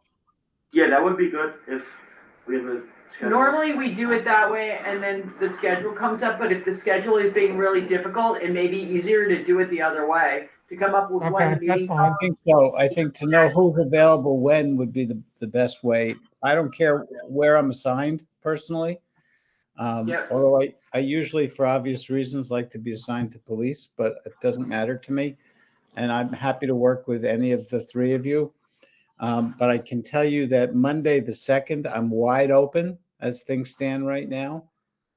And I'm okay with doing a number of them on the 2nd, but the 3rd and the 4th are typically work days for me. So that's gonna be a lot harder for me to get out during typical work hours. All right, I'll work on that. I'll get that out the next day. Okie dokie. Thank you. That's Monday, Tuesday, Wednesday of next week. Yes. And then our next budget meeting, our first one, where we might even be looking at a budget, is 2 weeks from today. Right. I think we're meeting, every 2 weeks. We're every having a joint meeting every 2 weeks is what I have in my calendar. I think the email says every week after that. Oh, did it? I'm sorry, I must have missed that. If you can't make one here or there, that's fine. But I think that's a good starting point, because we only have a couple of months to hammer it out. I'll be here for all of them. Yeah. So Yeah, I know I can't be here on the 17th. I know I can't be here. Oh, I had every week after that. Look at that. Okay, perfect. Okay. I'm open all Monday, all Tuesday, and I got the middle of the day on Wednesday. I'm not good for that. Early in Our next Wednesday. meeting on the 10th, correct? We're not, the next joint meeting is the 10th. Is that correct? Correct. No, next week. No, Oh, we're next not gonna have week. one. No, the 10th. Next The week, 10th, we're oh, taking off because the okay. budget meetings, Regular Okay. budget meetings. the departmental budget meetings are next week. So our next select board finance committee meeting is the 10th, and every Tuesday after the next 8 or so until we, Right. Explode. The only one I can't make is the 17th so far. it just, Finance there's adjourned? one other, well, I was gonna say, there's one other thing that we are dealing with that may be worthwhile for the finance committee to be aware of. So if you're not rushing somewhere, it's an interesting discussion that will play into the budget, Sure. but it's something that we might need to decide sooner than later. So just to give a little bit of background, when we advertised and posted for a highway superintendent, the theory is that it's a managerial position that is not so much out on the roads doing plowing and salting. For the most part, from time to time, there's some flexibility. And we advertised a salary from $85,000 to $90,000 based on the candidate that we hired. We hired him right in the middle of that range, but purely salary. We've never offered overtime for our superintendent. And then we have a few new hires within the last 2 months to our department, one with a CDL, one without, a young person without a CDL. And which means we only have 2 out of the 5 that have ever had a Monterey highway winter before. And then we've been slammed with snowstorm after snowstorm. And the highway superintendent has been doing a lot of hands-on work. And it almost seems like we misled the job, but it's really a growing pain. And he's the only one in the department that doesn't get compensated for overtime during these huge snowstorms. And so we're considering whether to offer overtime pay for the next few months, because we advertise as a managerial position, and due to new people in the department, it's becoming much more of a hands-on position at this time. But then next fiscal year, make it just pure salary. We're probably gonna adjust it upwards because we have to adjust the foreman upwards because it's not competitive anymore. But when you adjust the foreman, you have to consider that the foreman's making time and a half overtime for any storms or anything throughout the year, but really storms in the winter, whereas the director of operations position, as we have it made up, doesn't make any overtime for coming in nights and weekends. Now, that was my question here. When he's needed to work overtime, it's snow issues, Yes. which is a separate budget line in a sense, is that we can go over on the snow budget line. We have to declare an emergency, and it's looking like we're gonna end up declaring an emergency again this year, which is one of the reasons for towns having free cash. Yeah, And we so, don't have much. yes, we have the salt and sand, snow and ice overtime, which in the last couple of years, we actually combined winter overtime with the salt and sand budget, which you're legally allowed to do. Yeah. I I just wanna be clear about that. So- That's what we're talking about, is really overtime. Paying snow- the superintendent out of the overtime budget, which potentially could be straight overtime instead of time and a half. And maybe only during snow emergencies, but it's a proposal, because basically what we did is we hired somebody, and then we hired them at a set rate, so they get a paycheck every 2 weeks. But they've basically been working 80 hours or more instead of 40. So it's like cut their hourly rate in half, which had we hired them in April, you get a whole year at your salary, and it averages out. But we really got hit hard, and on top of it, he's been out in a plow salting and sanding during these storms. Well, we hired him, and in the interview process and the job description, we intended to bring him on as a manager. I'm all in favor of paying them for all this extra tower that was not part of the original deal. I'm in favor of that. I just like to see that end up in the snow budget. Yes, it would come out of the winter overtime. I think that's an salt and important sand distinction, budget. because that has flexibility to it, with the entire budget, right? Well, we have flexibility, however you wanna do it, but this year, we're only doing it, the thought is to only do it this year. Yeah, I understand. Well, but moving And this is the year that it's snowing. Yeah, It's but- all about today's. But in one way, we're, if we're gonna talk about budget and what dollars to use, we're fortunate, unfortunate in that for the first 5 months of the year, there was no one in that position. Oh. So there's basically, 40% of the budget is still available on his specific line. We would pay it out of winter overtime, I think. Whichever way it works. I think we would pay it out of winter. Okay, I didn't realize that there was a vacant position. I just wanna throw in there one thing for you guys, which is that he's already worked about over 120 extra hours. So we're not talking about someone complaining because he worked 10 extra hours or something. Before this last storm. Before, and that I'd was like to before suggest- this last storm. And this last storm would have been a lot more hours. So, I'd like to Yeah, suggest, So one at a time, Jeff, and on the, thank you. and then Roger. Okay, thank you, Justin. Just a couple of considerations. You can decide what you decide, but just a couple of things to consider. One, once you start paying, quote, overtime for this, then you may be setting a precedent that is very hard to regulate and get out of. What else do we pay him overtime for? He's in a position that he took that doesn't typically include overtime.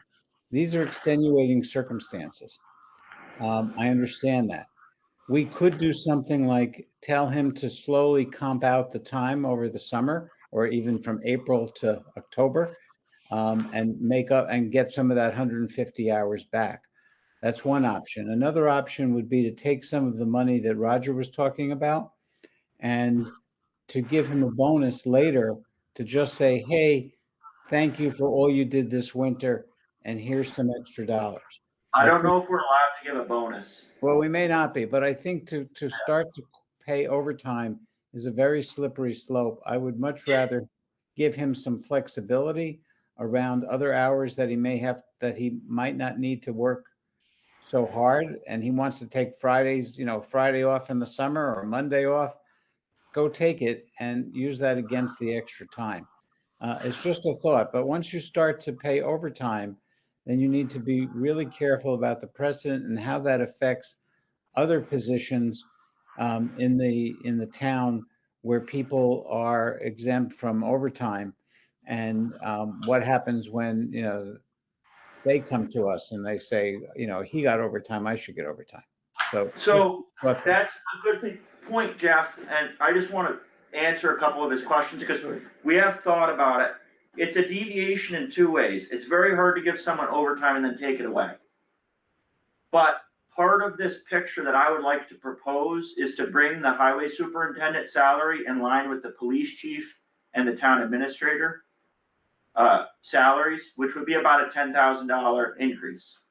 That makes more sense to me. He might not see overtime next winter and is hopefully doing a lot less plowing and salting and sanding himself, but he'd also see a bigger paycheck every period next year. The other rationale would be different. Right. Parity between other employees. So we have a few other employees that are salaried, overtime exempt, like the town administrator and the police chief. And we all know that the police chief and the town administrator work more than a scheduled 40 hours. At the same time, this has just been an incredibly tough time to come onto the highway department with just working through the nights, basically doing non-salaried exempt tasks at a salaried exempt pay schedule. Like Roger talked to town council about this, but the job description doesn't even include plowing, salting, and sanding because it's expected to be more of a managerial role, which is why it can be salaried exempt. But if it was labor and truck driving, that's not a salary exempt task. So we're really. Well, it could be salary exempt or for his hours for normal working hours. I mean, you, from 8 to 5, he's there and you're saying that he shouldn't be driving a truck? No. He can drive a truck. So I would say that that's it, and but I do agree with Jeff. I think to think about giving him time off when things are slowing down is an option, because it could be that what he's experiencing now with the town is we have very fresh new people that we hired, and we have 2 that don't have CDLs. So if that situation improves, then he may not have to work plowing snow. Our goal is So- to get him out of that seat. Yeah. Right, so why don't we let him tell us what he thinks might be the future? And then maybe we can avoid this issue, and we can try to think about compensating him by having him take time off later. Just to be clear that we're already talking about at 160 hours, that'd be 4 full weeks of comp time. I also, comp 5 time months, isn't, no pay. We're sitting on 5 months I'm not of saying an we don't, empty this position. isn't about having the money. Yeah, It's this about is not a what money person- problem. it's not a money problem, it's a personnel question Yeah, of I don't even see it as a finance parity. problem per se. no, not necessarily, but part of it is, Steve, because part of the proposal of offering overtime and then taking it away, which is a very difficult thing to do and not cause problems, is the idea that the salary would bump. What's the police chief and town administrator salary? A little over 95. And what would it be with It would COLA? go up to 98. So it would be to take him from 87.5 to 98 in this budget cycle. So that's where it becomes kind of a finance committee question is there a palette for giving that kind of a raise and then getting rid of the limited time overtime that we're offering now? So I misunderstood that before. I thought you were talking about putting in the next year's budget, that salary increase, but you're. I'm talking about putting in next year's budget. Her- Next year's budget. Oh, Yeah, thought- I think I would hesitate to call it a raise. If you're gonna reclassify the salary of a position, then that's what you're doing. For him personally, yeah, he's getting more money. But if you call it a raise, I think that's also problematic. Why is he getting a raise? He's only been here for a short time.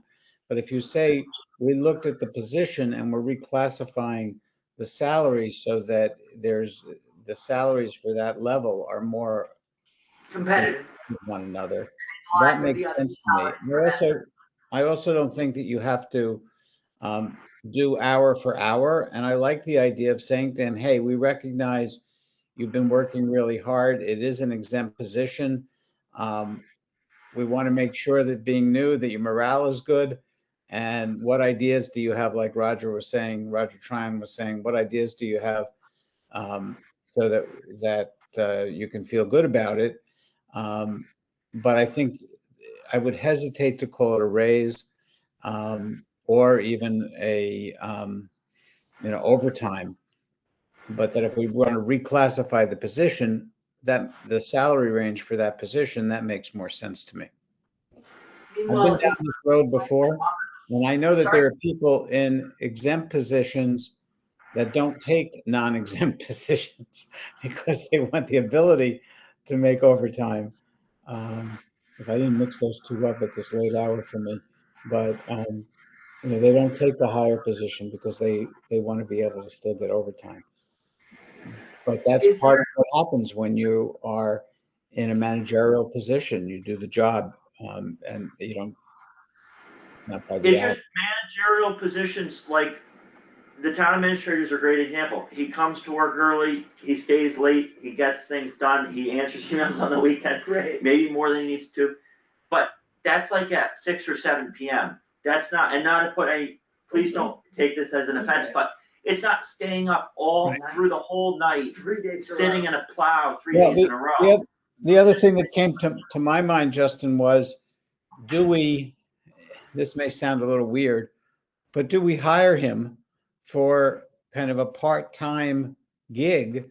Our chief is going to Sandisfield on a part-time basis. Do we hire our chief in this area to work for us in that Role. capacity? Serves on the fire department, he gets paid for 3 or 4 different budget lines, right? This is all within one department. I mean, I think maybe the least messy way to do it is offer him straight overtime for when he's plowing during snowstorms for the limited time of the next few months. Because really, it was almost, we did not intend it this way, but it was almost a bait and switch. We said, you're gonna be a salaried exempt manager who's gonna oversee all these people for this salary.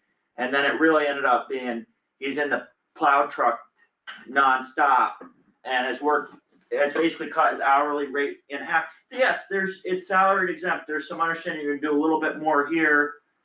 You know, you just have to get the job done, but it's very different when you double the hours, really cut in half the pay. I personally have no trouble paying him overtime. I mean, it really is, I agree with the bait and switch problem is a problem. But he didn't hire all these people, and all of a sudden he comes in and there's no staff. That's not his fault, obviously. It happened before he got here. So I don't know. I do think there is a problem in that. It's kind of, I've been in situations like that and it's bad. Is it possible to make it a stipend? So like, I know it's just a label. I know it's just a word, but if instead of giving him, calling it overtime, we're calling it a plowing stipend for extenuating circumstances. I don't know if that's legal. Right, now could we do that for just this year? I think that's the concept. Because I think, because we're talking with the fire company, you know, they just had our conversation about those. It's a one-time those deal. overtime. Right, yeah. Because he came in with an inexperienced crew and, so. I would think of offering him straight overtime until April 1, and then that's that, and it helps get through the growing pains. And then I think as part of the bigger picture of reclassifying, I like that word, Jeff, reclassifying the position along with our other salary exempt managers, the town administrator and the police chief. And, you know, I think it kind of splits the difference. Retroactively, So that's a big question. I would pay him for what's already happened. I don't see how you can go forward and say it'll be better, but Because, it's already happened. I think he should be yeah, compensated. it's possible, because in the future, things could change. You know, Alan may have a different way of managing, he may have a more experienced crew. We've always had fine construction with their trucks.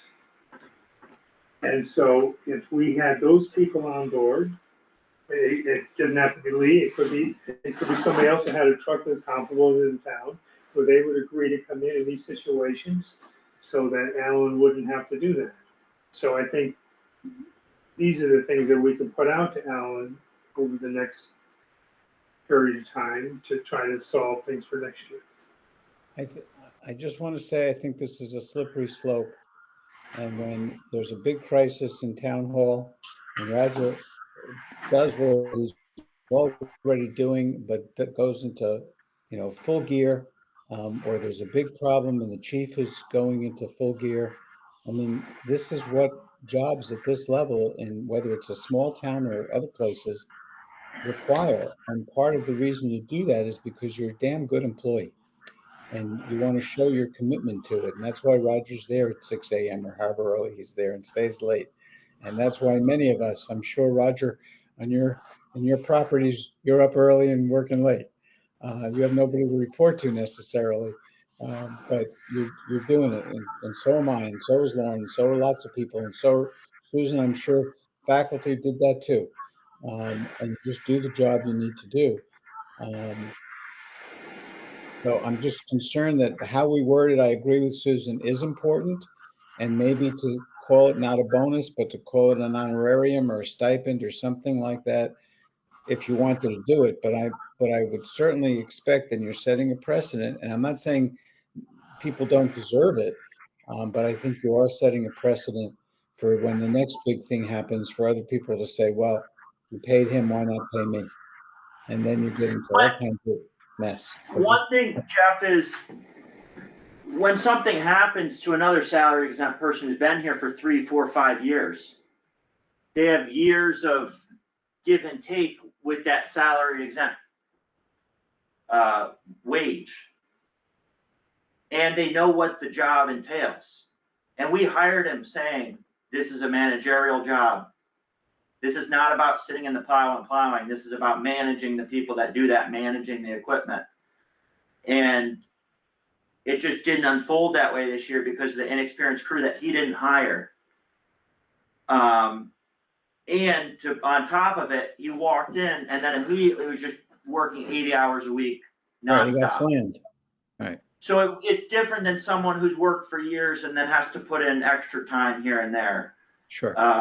It just was it's a really tough situation. And from the employee's point of view, I can't speak for him, but if I walked into it, it would almost feel like a bait and switch. It is, it's bad. Frank, I don't know. Frank, what do you think? I think that you call it a stipend, but the stipend is based on the rate per hour. So you're not saying you're giving them overtime, but you base it on this is his pay. For every for every 8 hours, you'll get a stipend of X.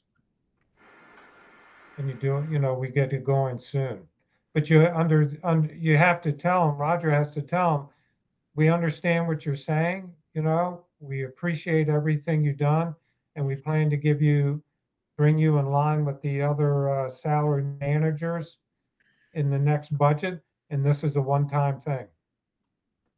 We can also ask him if, what, we could split it 50-50, offer him comp time, ask him, would you rather have comp time or money, or, I don't know. My I don't know if issue that's a with good idea comp or not. time, and I think that he takes this job very seriously, at least from talking to him and from the interviews.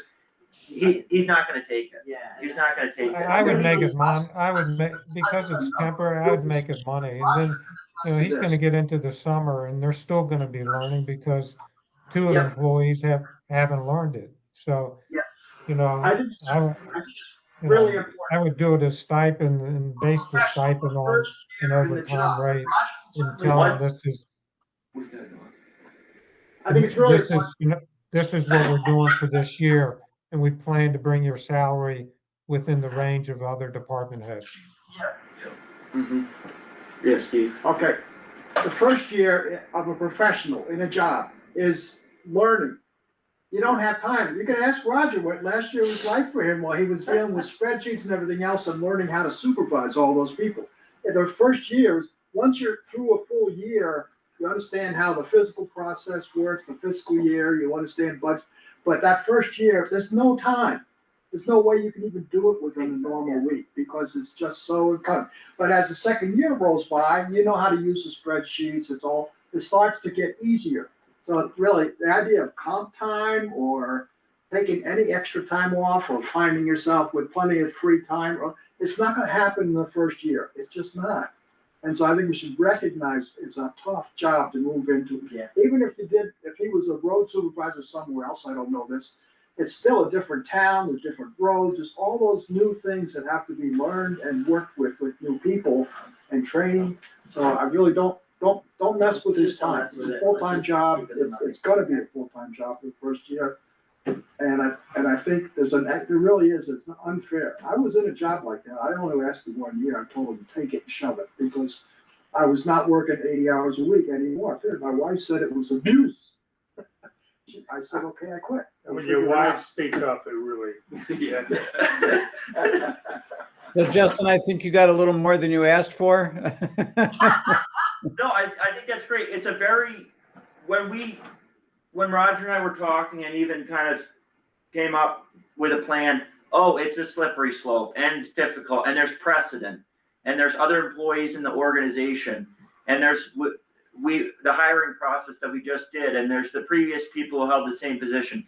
It's tricky, but to do nothing seemed like not the right thing because I remember sitting there interviewing him, talking to him about the position and an uneasy feeling that he was unintentionally misled. I understand.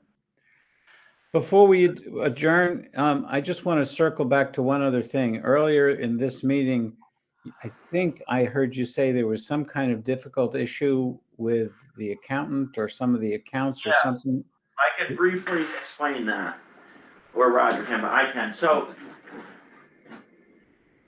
the accountant certifies free cash in conjunction with the town clerk.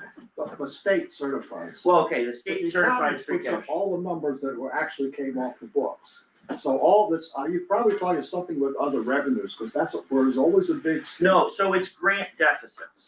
So the accountant submitted free cash, which was certified by the state with like about $290,000 in grant deficits.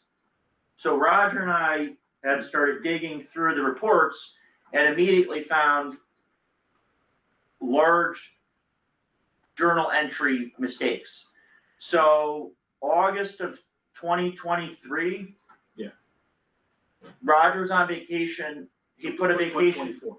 Was it 24? Yeah, that's when I started, 24. Oh, gee. So Roger was on vacation for August and a big invoice came in, $190,000 to pay for the Beartown Mountain Road project. And I made sure that I got paid because the superintendent at the time was putting a lot of pressure on us to get bills paid on time. I asked the accountant at the time I had the vendor number, I had the invoice, I had the invoice amount. I didn't have the account number for it to be charged to. The accountant gave me an account number and it was for a different grant. And so at the end of the day, it's simply a journal entry mistake, which Roger's fixing with reclass. At some point, someone smart at the accounting firm actually put that invoice against the right account, but they never removed it from the Oh, so you've got double.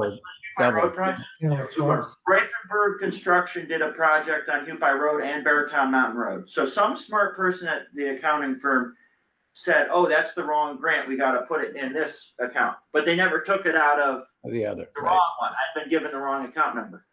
So that takes care of about 2/3 of the problem right there. How much time about for that one? 190 197. 190K. So the 190 was posted twice. was on the posted books. twice. And it was only paid once. Right, so it was posted twice, but on the original account, there was no reverse journal entry to take it out. Which means we actually have 190 more or 190 less. We're perfectly where we're supposed to be. So we don't know how it fully Well, it's a affects little hard to, free cash yet, but so the next biggest grant was DEP. So I called our contact at DEP for the Hupai Road grant, and the accountant had a theory that we didn't submit reimbursements. But I called DEP and within 5 or 10 minutes, he said, we reimbursed you the full $259,000 for that project. It was originally supposed to be $140-something thousand project, and we expanded the scope multiple times. But the state sent us $259,000 for the grant, which is everything that we expected, so we shouldn't have a deficit. What gets a little bit confusing, and Steve probably is the only person in the room who understands this, is we don't get a check for $259,000, or we don't get several checks that account for that. We get from time to time an electronic fund transfer from the state, but it's not just for that project. it's It will called have- blue sheets or pink sheets or something. So it will have multiple projects within that, and then the treasurer needs to go in and tease out what's for this grant, what's for that grant, what's for that grant. And what was taken back, because it goes both ways. So we've been fully reimbursed for the DEP grant, and we found a double journal entry on the other. So what happened with that original $259,000, it was actually booked into the wrong account. And so once that's taken out and applied towards the right account, it almost brings it down to zero. So, which would account for all the negative. all the What makes it negative tricky numbers. is that these are restricted funds, and restricted funds don't get added into the budget. So when you tell the state what you expended on the budget, those monies don't show up. They're restricted, okay? So that's what we just need to make sure that's what you're dealing with. It could be an error only in the restricted funds, which wouldn't affect the general fund, which is what the state uses to determine what has to be, what your levy is, the general fund, right? So just to make sure that that's what that was, that. But when grants close out, deficits or surpluses could spill over into free cash because they come unallocated, unrestricted funds. When they close. The only way it happens is you actually spent money. That's the key. Well, we did, so You these have were to spend the money. reimbursement grants. So It they're, can't just be they're, paid yeah, for. so they're reimbursement grants, so we spend the money to the, Yes. basically we get a contract with the state or whoever, the accountants create an account that has that money in it, though we don't have it. Then we're invoiced by somebody, we pay against that account, then we have to send paperwork to the state, so they then give us real money. Right. And so I think and those negative accounts in those grants count against your free cash. And that's. I'm not so sure. I have to say, it is very, We should get the accountants in. it's very That's what they concerning told to us. me that the accountant submitted free cash when there was a $200,000 mistake that Roger and I found in 20 minutes. It's concerning to me that it feels like there are consistently errors made by the firms that are responsible for keeping track of this stuff. I mean, that is literally their only job, and you, frankly, it wasn't me that found this error, like, I don't know which of you found it, but I know in passing. Well, business with you- Roger did the real deep digging, but it's been working together, but it's like, how do we know there's not embezzlement? Not to raise alarms, but there's a little bit of apathy from the firms that have like Jeff says, a fiduciary responsibility Exactly. to our town. Yeah. And it is very concerning. And I think this particular issue we're getting to the bottom of, but it's. Well, I just wanna make sure you understand, the general fund is where your tax rate comes into line. Restricted funds, grant money is separately contracted, that doesn't affect the taxpayers at all. So that's important, even if you overspend, each fund that has all the grants, you can have 50 grants in there. You have a fund, a cash balance that represents that, okay? So if the grant is overexpended, there's enough cash to cover that temporary overexpended, right? But that doesn't affect your. Well, tax look at rate the or free cash certification. We'll send it to you. Have you seen it yet? I read it. Did you see the grants listed? Yeah, I didn't see there were some grants. Yeah. Not I'm sure not all the grants are listed there. But review it. I'll look at it Yeah. again and I will come down and sit Yeah. if you want. Just one other quick thought. Justin, I hear, and Susan, I hear that you may be losing confidence in the accountant. I often think that errors to this extent, even if they don't cost the taxpayers money, errors to this extent do not help build confidence. And that accountant's job is very important to us. I know years ago when the former town manager was here, I actually saw that the accountant, as I may have said at a meeting last year, was using such old software, I was frankly shocked, and couldn't even run a report easily that I asked for because the software couldn't do a pretty standard report nowadays. So if you're losing confidence, my impression would be to pay attention to that and don't just, shrug your shoulders and move on, but pay attention to that. And maybe you need to start interviewing other accountants. Because I agree with you. This doesn't mean there's embezzlement or any really bad, felonious stuff. But you need to have confidence that the numbers are right. And if you found an error in 20 minutes, I know when I've been in a position and done that if I can find it as a non-expert, it's noteworthy, to be mild, that the expert didn't find it. Yeah. I'm gonna have to run, folks. Oh, thanks. Sorry for the long meeting, everybody. Can I know we said. should the finance committee vote to adjourn, or should I just beg out? So one quick I thing, think we'll adjourn. Steve, I just want to show you that, so on the screen right now. Oh, there's no. the We can adjourn the finance committee. Okay, Jeff. Okay, thank you all. Have a good night. See you in 2 weeks. Good night, Jeff. Good night. Nice, So- thanks, Jeff. These funds right here, this 198,847 and the 3588 are the numbers that are the accounts that we're talking about. And so it goes directly against your free cash calculation. So there's your. Wasn't it 200? Why did it say 140? Maybe the combination. What does it end up being? 140, 125 For 2020. free cash calculation. So that's, how much free cash we have? this is the certification, so that's, How did I see the 45? so there, Free cash. Was it an attachment? it was an attachment, I thought it's. It was a notification, so it wasn't from you, probably. No, it was from DLS? So you start out with this unreserved, undesignated fund balance and then start subtracting stuff. And then they get to the other receivables, overdrawn accounts, deficits, which go against that, which ends up giving you your free cash calculation. Yeah, here it is. I found it. The whole point of free cash is say, what I thought it was you from use, so you have to. And it doesn't mean that anything has to be used there, it's just saying that, it's just like with the property tax billing.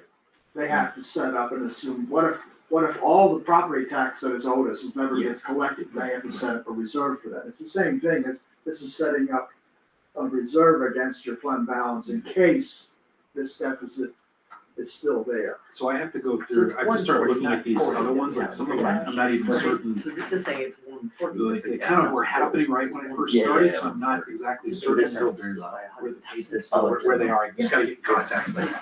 Different departments. Yeah, they're never To see if there was an actual reimbursement. And I didn't remember. There was an I'll pull up actual, that. oh, this is a blurry. I think, so we've been meeting for 2 hours, and this is very important, good stuff, but I'm just gonna, I'll get in touch with you. yeah, ask that we do this outside of the meeting, only because we're running late on time. That was so much fun, thank you very much. Thank you, and thanks for, back in the call. Good night, Roger. Good night, everybody. See you in 2 weeks. Yes. All right. Let's do it again. What are we, Sign the call, sir. yes, we can definitely do that. So I talked to Susan and Susan made a point, I actually, cause we got an email back from Lindsay, as it was, that said, Susan had asked me, they said that they're glad they asked, that $3,000 is not a flat rate, it is the maximum. So I actually just made a little asterisk, Susan suggested it, so on exhibit A, I put a little asterisk and put the word maximum and then said per Lindsay's. Okay, so they didn't sign that. So they haven't signed it yet, so it's for us to, well, one of their person signed it, but for us, we just need to sign that. I know Frank's not here, but we'll be okay with that. It just, and I'll email, I'll include that with, when I fax it to them as well. Right. And did we do anything to change the senior rate versus the junior rate? No, we kept it the same, we did, but that was the maximum, I don't know. Where's the senior rate versus junior rate, because we may change that as well. Well, there was a senior associate, it calls them the same thing. I know, it's just weird that they're both seniors, and I raised that. Yeah, and she said she was Do you the, have the? she said, I'm the senior associate with the lower rate. Okay. Lindsay says, Okay, so it's right. I'm glad you asked, I am the senior associate with the lower rate. One other. We're not touching that one, ouch. One other, talk about lack of parity. Yeah, right. But then she said one other who likely wouldn't be super involved is at the higher rate. Right. So. They're a quasi-government agency in any case. All right, that is signed. Are we up for employee handbook policies? I want to push through. I'd love to get through it. Okay, let's do it. Let's finish Yeah. it. I mean, we're still gonna have the two Donna has, but we're close. Yeah. So compensation and grievance. Yeah, and Frank, you had a grievance policy suggestion? Which one are you starting with? Compensation. Compensation. So the only, it's with something we already had approved, but in going through the definitions, this paragraph appeared in there that was clearly how we're going to pay you and under what circumstances, which absolutely does not belong in definitions. It was a policy and Roger and I are like, I showed it to him, he's like, this is policy. I'm like, okay, it's not just me. So I pulled up compensation and put that back. I think it must have been pulled out and then put into definitions for reasons known only to the people who did it. Okay. But I think this is where it belongs. I'm fine with it.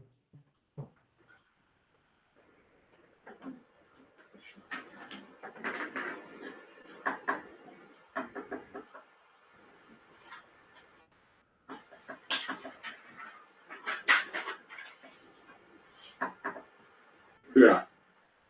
Okay, so we're, I mean, I think it's tricky because I don't think the superintendent's gonna call the town administrator and say, we're having a snowstorm. I need everybody to come in and plow, and we have permission to use overtime. But I think there's a general understanding for that, whereas if it's some other office that's administrative in nature in the town hall, we might want them to seek town administrator approval because overtime may not be in the budget. So let's keep it in there, even if in some instances, there's a general understanding about snow. Right. and you know, if the worst case scenario is the Alan comes to Roger and says, what's up with this, and he says, we entrust the head, Yeah. the, you know. Delegate Yeah, we authority. delegate that authority to you for snow emergencies, et cetera, or road emergencies. All right, so, does somebody wanna move to reapprove the amended compensation? I'll move to approve it with the addition of the explanation of overtime pay. I Is there a second the second? motion. We'll Yes, call a second vote, it. Yes, and Frank, yes, which is a unanimous approval. Okay. We'll move on to grievance. but I sent out a change late in the afternoon under step 2. It says the town manager shall review the grievance and may meet with the employee or the employee's representative. I would take out the employee representative. The town manager could meet with the employee, but I would not have them be able to bring in a representative. Okay. So just with the employee is how it should read. Yes, I'm fine with that. I wondered about it, but I was like, I think if you say he could bring in, that person could bring in anybody. And if it's a personal conflict, Roger couldn't talk about the other person with that representative. I just Yeah. think I just say just with the employee. I'll move that we approve the grievance policy as amended. We'll call a vote, yes. yes. Yes. So Frank, we're all yes, which is approved grievance policy. Okay, Which one are you doing next? 6. Social media is long. It is. It's very long.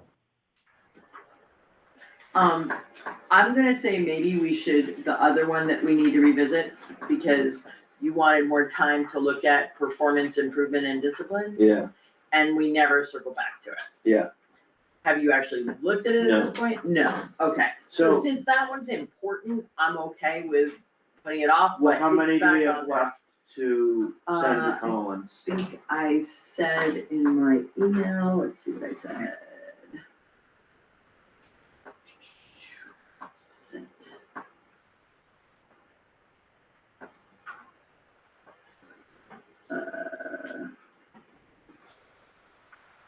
So,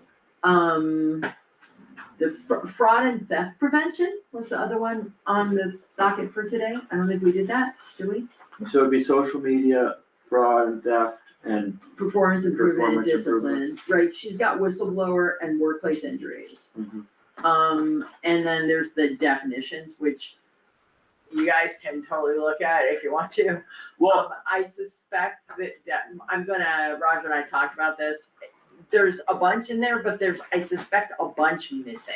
But at this point, I'm blind to it. So one of the things I was gonna ask Lindsay to do is, as she starts going through them, make note of things she thinks need to be defined somewhere, so that the definitions can be more complete, because it's very hit or miss what got put in there. what I'll say is this, I don't have any particular comments on any of the remaining policies. And I think in the interest of moving the handbook along, which is something that needs to be done more than any comment that I'm gonna have on an individual policy at this time, Right. I would say I'm good with being done for the select board looking at these for this round. Okay. Okay, Frank? yeah, that's I- fine. I do sort of feel like performance improvement and discipline might be important. I have a Yeah. feeling that you were hesitant because there was something in there that was tweaking you. Well, we can look at it now quickly, but I mean, I think we've dealt with it. What we did, Yeah. the only thing we did with it, that we didn't like that there were two and we merged them. And I think you had questions about the merge, which I totally understand because it was an awkward thing to do. So I am not in any way upset by that. But I do think it's an important, policy. And that if you have significant questions about it, it might be good to address them before we send that one.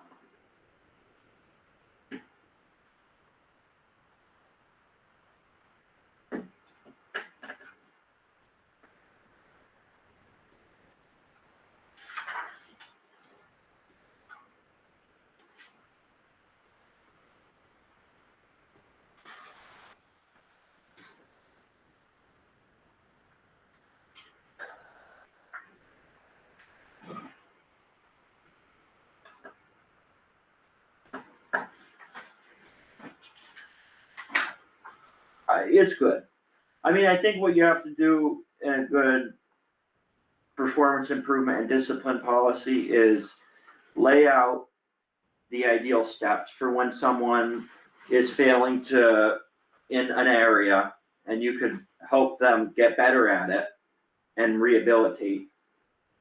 And then also say, there's gonna be times we have to change course and just separate immediately. And give the town that flexibility and not tie our hands by saying, we need to have an oral discussion about it first. And I think that this basically does that. And the only question I really have is whether or not, I mean, performance improvement and discipline, like, you're trying to keep a positive outlook on, like, we really wanna work with you to fix things, but the reality is, there are lines you just can't cross. And when they get crossed, you have to do something about it, and so there's no way to say that. I mean, you can only be so gentle about the reality, I guess is what I'm saying, so I don't know if I walked that line. I didn't read, a lot of this language already existed, I did tweak some of it originally, but. It's easy, the language is easy to follow. Okay. I mean, I don't have a problem with it, I just wanted to make sure you guys didn't. No, I think it's Yeah, I good. mean, It's tricky because it's one that, it's a hard policy to set because each situation is so vastly different. And rarely do we ever have an issue that's so simple as, have a conversation with the department head, that didn't work. Have a conversation with the department head and the town administrator, that didn't work. Alright, you know, Go home for a couple days. have a written warrant, okay, yeah, we're gonna suspend you for a week because you haven't been showing up on time, but now you'll show up on. It's rarely that textbook, but I think it's basically a good outline for trying to work through an issue, but you know, I don't wanna tie our hands, we don't have a union, and let's not tie our hands like we do. right, But I think that this policy leaves open the flexibility that we need to operate. I would agree. So, Do I make a motion that we accept this policy as is? Yeah, I'll move that we accept the performance improvement and discipline policy as is. I Yes. second the motion. We'll call a vote. Yes? Yes, and yes, that's all approved. Going to approve the others, the fraud, and are you gonna come back on? I think what we're gonna say is, we gotta get the employee handbook done, and that's the priority, and, so we're approving them? Yeah. Okay. right? Alright. Frank, do you have any comments on fraud, or No, I don't. what were the other ones? Fraud and theft prevention and social media. I mean, the social media is long, but it's funny. I forgot to Roger print actually that sent out. me like the links to the Needham ones, cause they separate out your personal social media and the town social media. And they're like, maybe they'll be shorter than 10 pages, but one's 6 and the other's 3.5, so, and it's really not any shorter, it's just in 2 separate documents. So And it's pretty straightforward, like, I mean, I thought it was gonna be a horrible 10 pages, but it's really not, it's pretty straightforward. It just basically says, don't be a jerk, behave yourself. Keep in mind, anything you say, even on your personal one, people are gonna think it's representing the town, even if you were clear that it's your personal opinion. And, and if you're doing something for the town, you have to have authorization, and it has to be, nothing can be deleted. It says all the things it's supposed to say. Did you was there anything on the paid time off that we wanted to, we were talking Oh, about right, yeah, that was the other one we needed to revisit. There was just a couple spots. It's just a couple of things, but they're important. Yeah, so, thank you. The first thing, I did send that out to Frank, so you should have it. The library, Roger thinks this is already adequately addressed, right? The library, if there's a Saturday holiday, the library does not close on the Friday celebrated holiday, but they do close on the actual holiday. Roger pointed out, we don't have, like, it implies that it will be, everything will be closed on both the actual holiday and the celebrated holiday. But it still is laid out in here that the person who works on Friday of that celebrated holiday gets time and a half, even if they're closed on Saturday for the holiday. And that may mean they have to be careful in their calculations for people's pay, but the reality is this language already covers it. But I just wanted to make sure that you guys were on board with that. Excuse me, can I just, hello? Yeah, Mickey, we I can got my hear you. hand up. Mickey's got her hand up. The floor is yours. So we close on all holidays. And if a holiday is on a Sunday, we close on Monday, because we don't have hours on Sundays. And none of this. Right, if a holiday is on Saturday, what do you do? We close on Saturday. Right, but if a holiday falls on Saturday, the town recognizes the holiday on Friday. Are you also closed on that Friday? We close on Friday holidays on Fridays, and Saturday holidays on Saturday, and Sunday holidays we close on Monday. She doesn't understand what I'm asking. Mickey, the thing is, when 4th of July is on Saturday, the town administrator and the town offices are closed on Friday, July 3rd. And they get paid for Friday, July 3rd, but they don't come into work, and we close the town hall on Friday, July 3rd. But I think what I'm hearing is that if it's Saturday, the 4th of July, the library will close on Saturday, July 4th, but they will be open on Friday, July 3rd. Correct. Which is different from our other departments. I realize that. And so but we do, and I mean, and I can remember people asking me years ago, what day are you celebrating? It's not a Monday holiday for July 4th. July 4th is July 4th, not July 3rd or July 20th. It's July 4th. But that's that holiday. But any holiday, But Mickey, it's different. That's this stick. It's not saying one is right and the other one's wrong. It's just saying it's different. And so it's a complex thing to lay out in the policy how that works. Just say the library closes on the actual holiday, except if it falls on a Sunday, we close on Monday. Falls on a Sunday, they close on a Monday. So Mickey, in the paid time off policy, there's a line that says an employee who is paid on an hourly basis and is required to work on an actual holiday or a default holiday shall receive compensation equal to 1.5 times their regular rate of pay for all hours worked with the prior approval of the select board. So so a default holiday is a Friday where the actual holiday falls on a Saturday. So then you would have somebody, They're required to work on a default holiday, which the Yeah. town of Monterey recognizes all Massachusetts holidays. So if the 4th of July is on a Friday, on a Saturday, Friday is the officially recognized holiday as well as the holiday. And so you would get time and a half for working that day. so then we should close for Friday, Saturday, both days, because I'm not gonna have No. I'm not gonna have No, it no, it's open not. on a It's- holiday just because you call it a the ho- default holiday. The holiday isn't about closing. The holiday is about paying.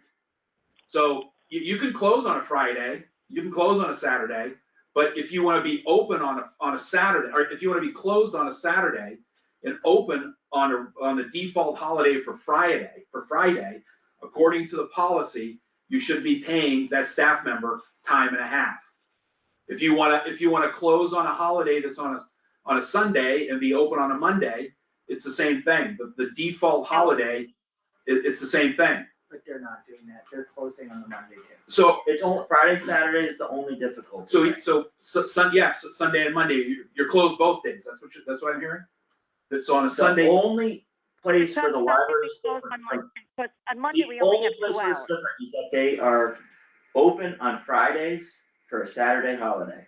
Whereas town hall is closed on Fridays for a Saturday holiday. if there's That's the only a difference. Sunday holiday, No, they close on Monday. No, but if there's a Sunday holiday, they Like close on normal, Monday. Like normal.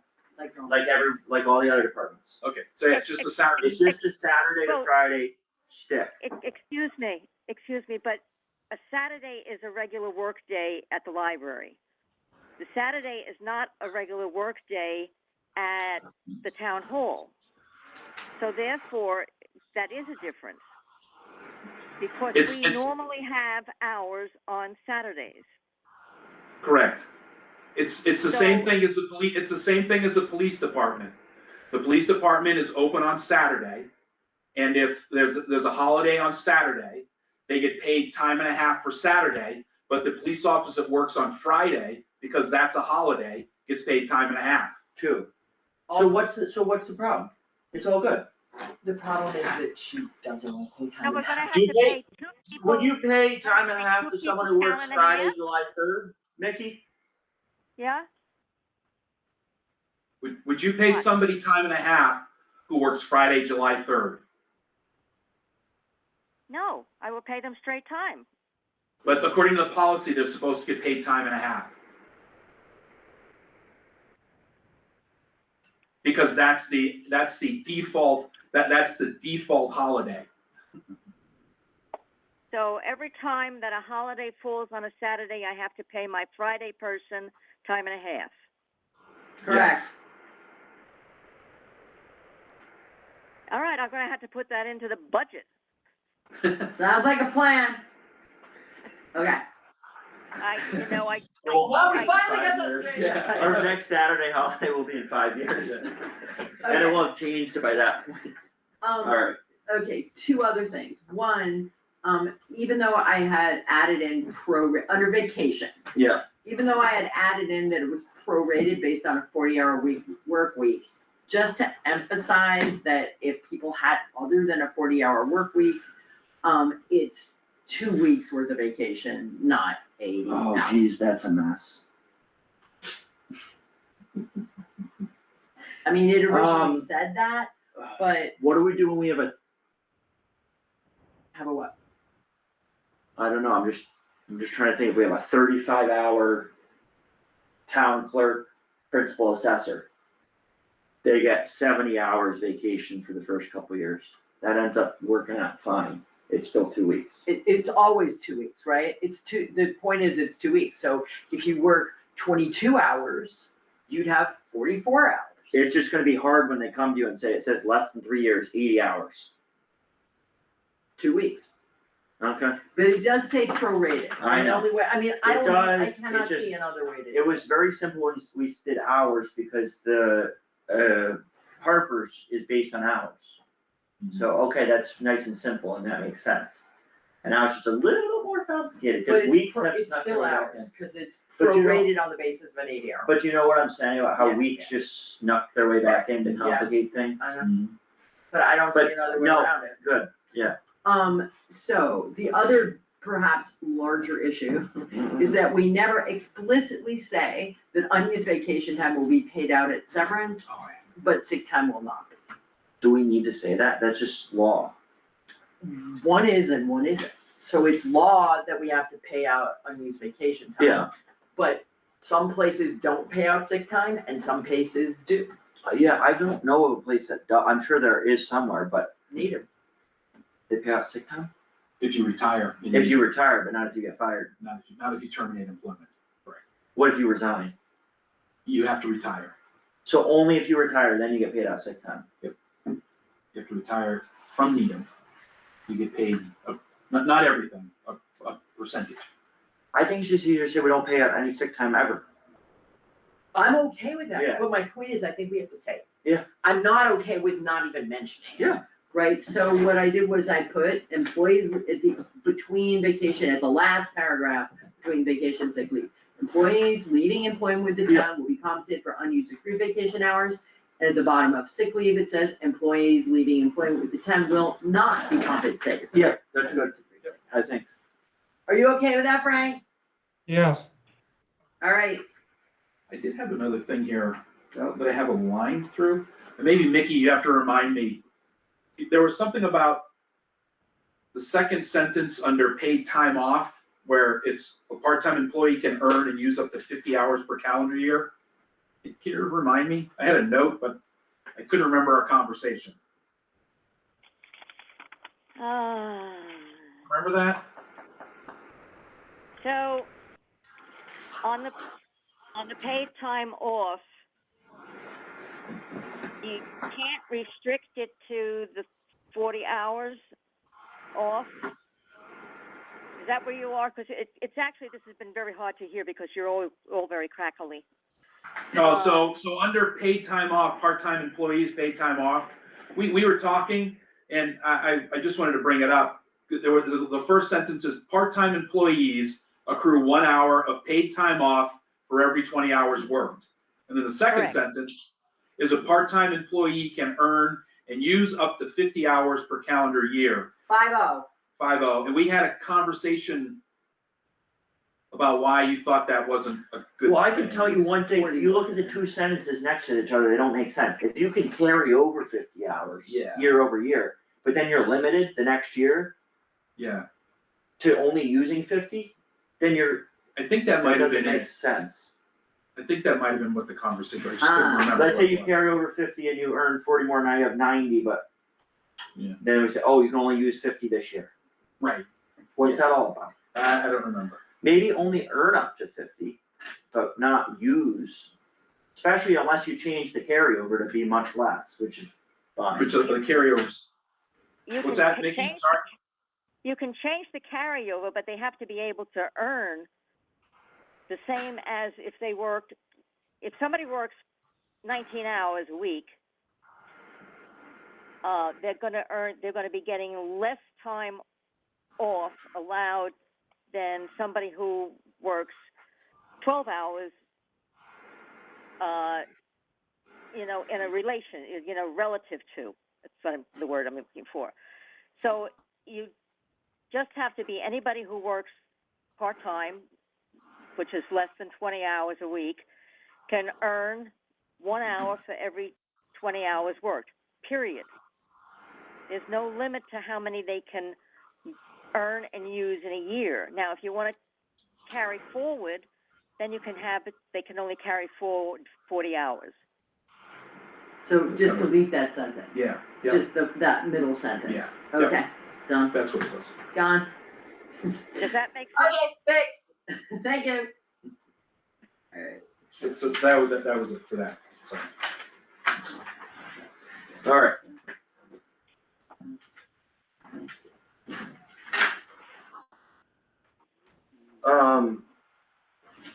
If we're wrapped up from that subject, so are we in fact, paid approving time off it? is good. I'll move that we approve the paid time off as amended. Second the We'll call a motion. vote. Yes, Yes, Yes. Frank, Yes, unanimously approved. perfect, now saved. Don't let me forget, we need to figure out what we're doing as far as the director of operations pay before we leave. But do you have any town administrator updates?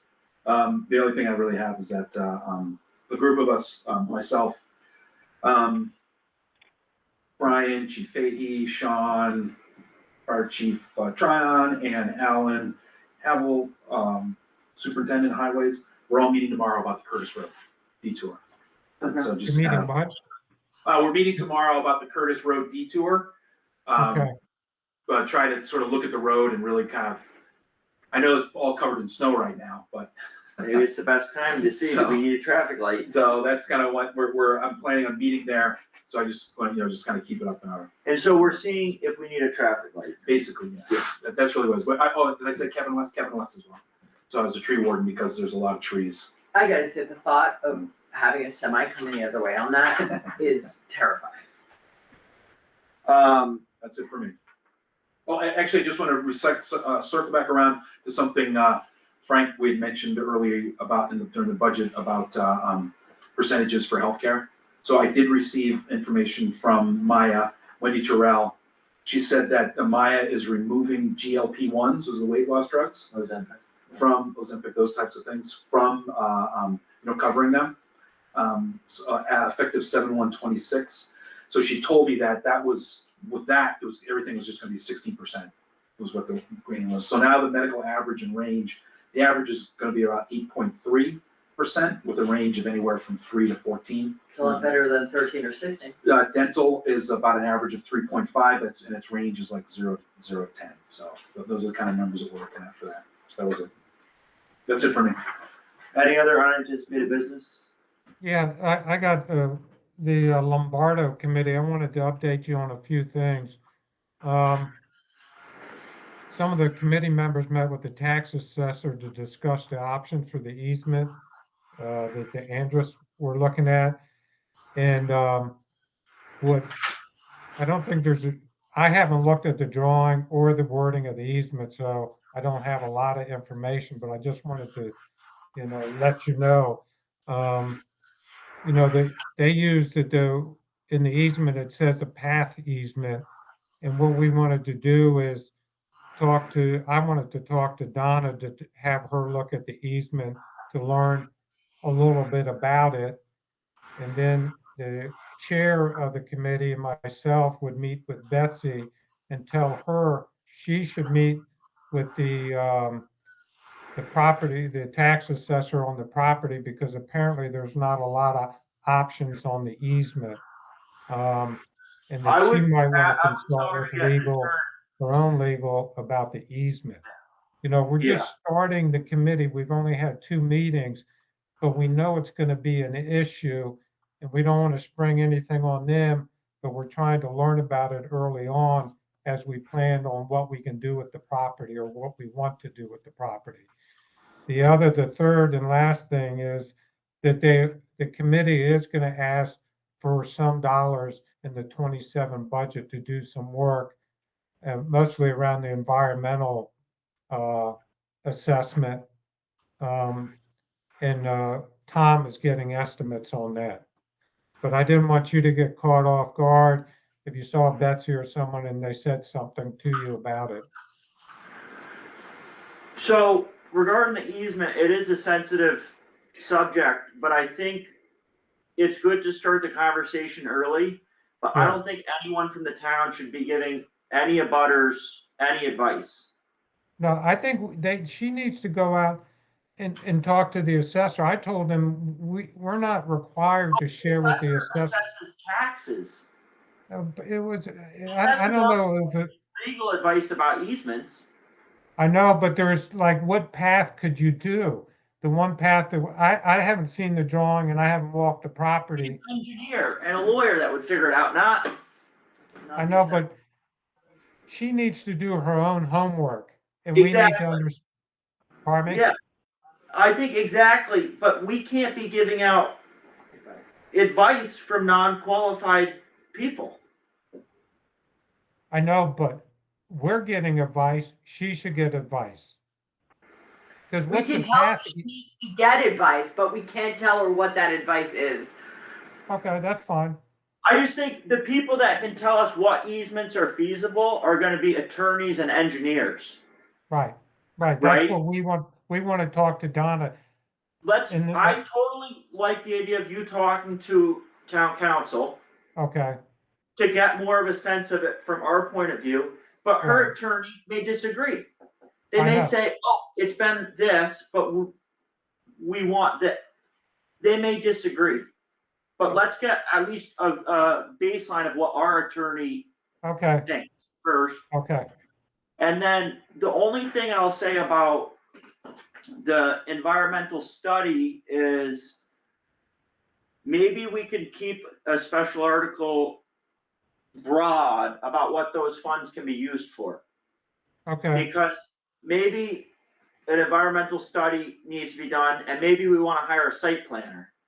But if we say to, review the property and hire professional consultants to review it, then we're more flexible with those funds than if we Right. just put a special That's a article great for suggestion. environmental Yes. study. Okay. All right. All right. I just wanted to update you on that. Yeah. Thanks, Frank. Yeah. I got nothing. Did I send out the minutes for that meeting? No. I don't know. I just want to remember working on it. I searched on them and didn't find. So, I didn't find the notes.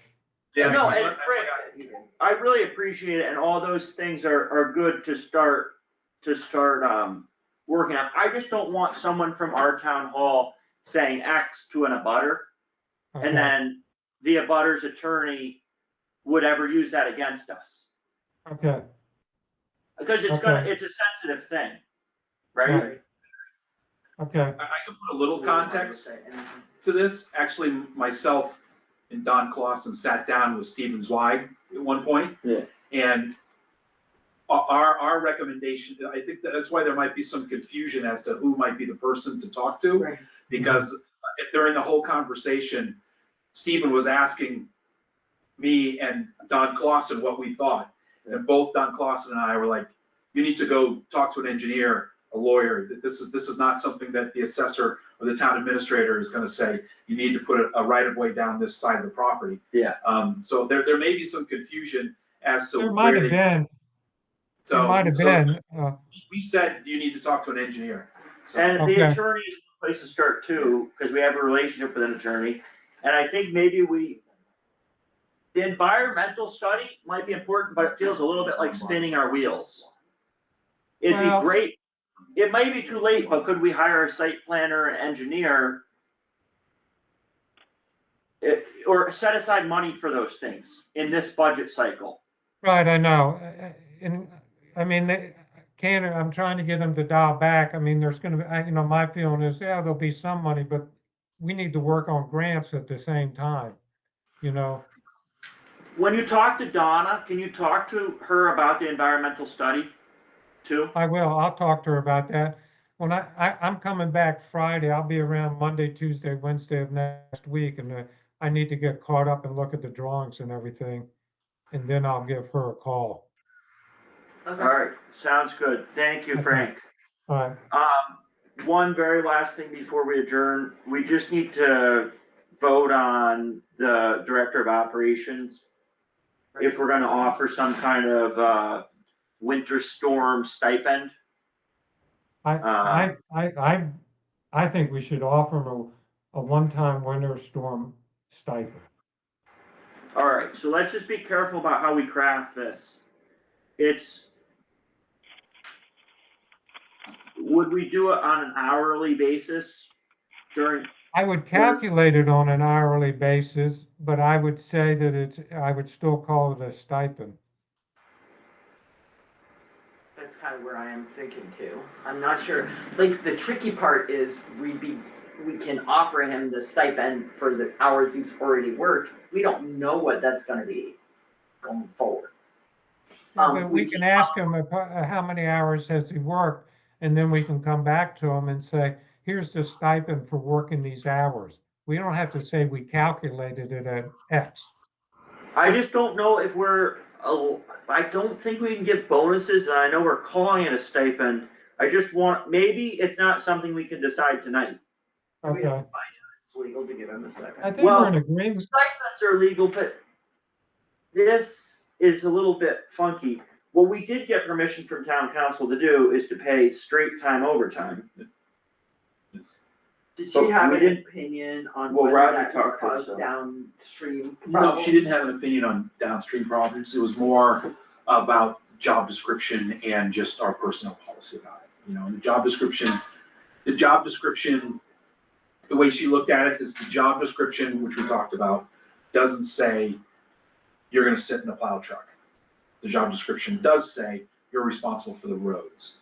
So we ourselves, she said, could, like, Roger's point, shoehorn him into the fact that you're responsible for the roads. So whether you work 1,000 hours or 10 hours, But I you're think responsible. that has a predictable outcome that we're not gonna like. So she basically said, if we could pay, we could pay them what we wanted to pay them. And my concern was usually if you pay someone overtime, it has to be time and a half, above 40 usually. But because this is a salary exempt position, We could pay straight time. we could pay straight time. Yeah.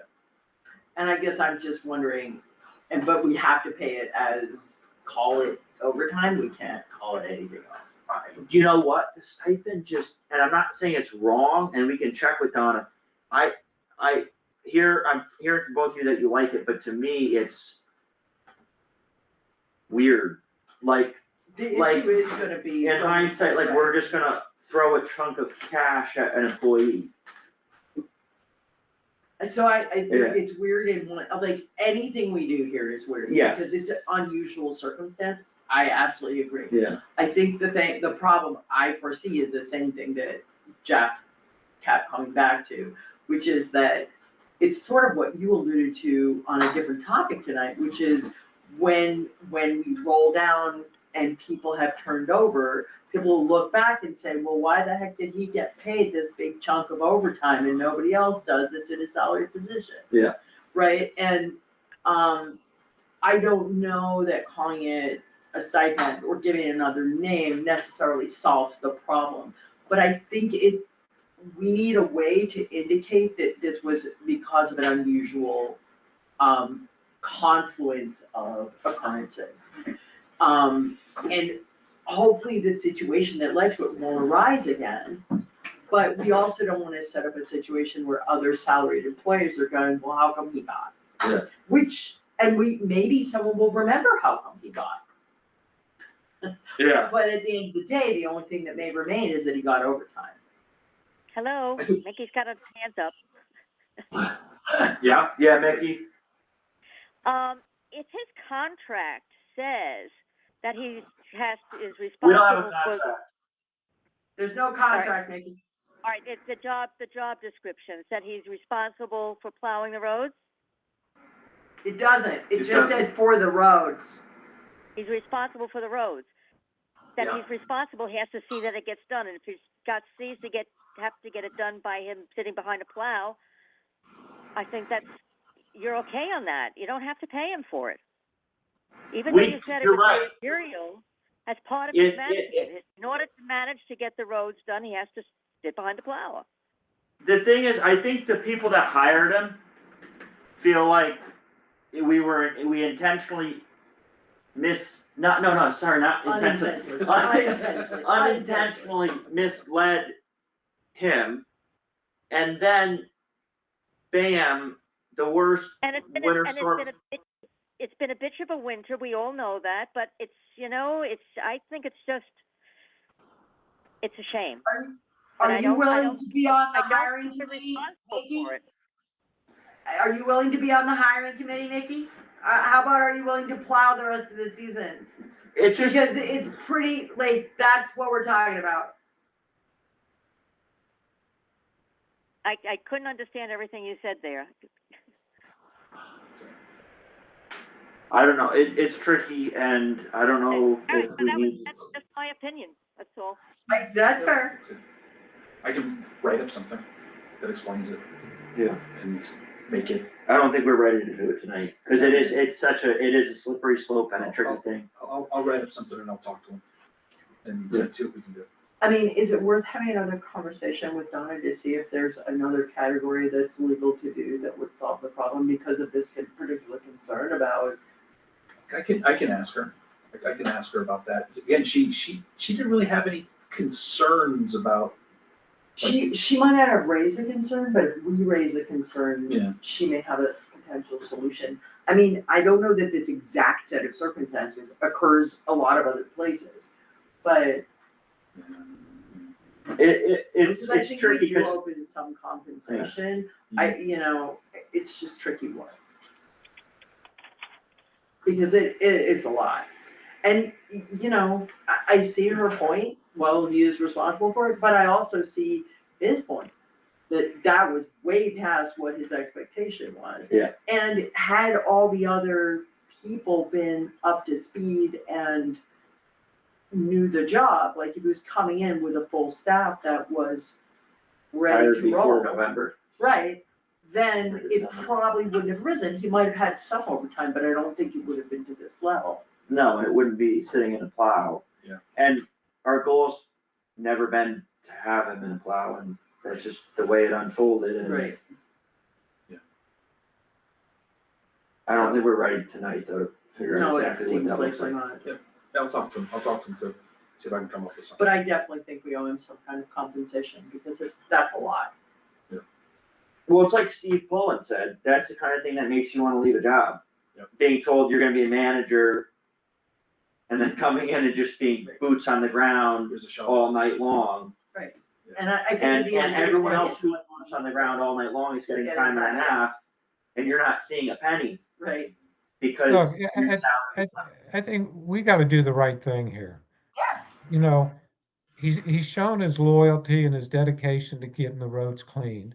He's worked enormous amount of hours. He walked into a terrible situation.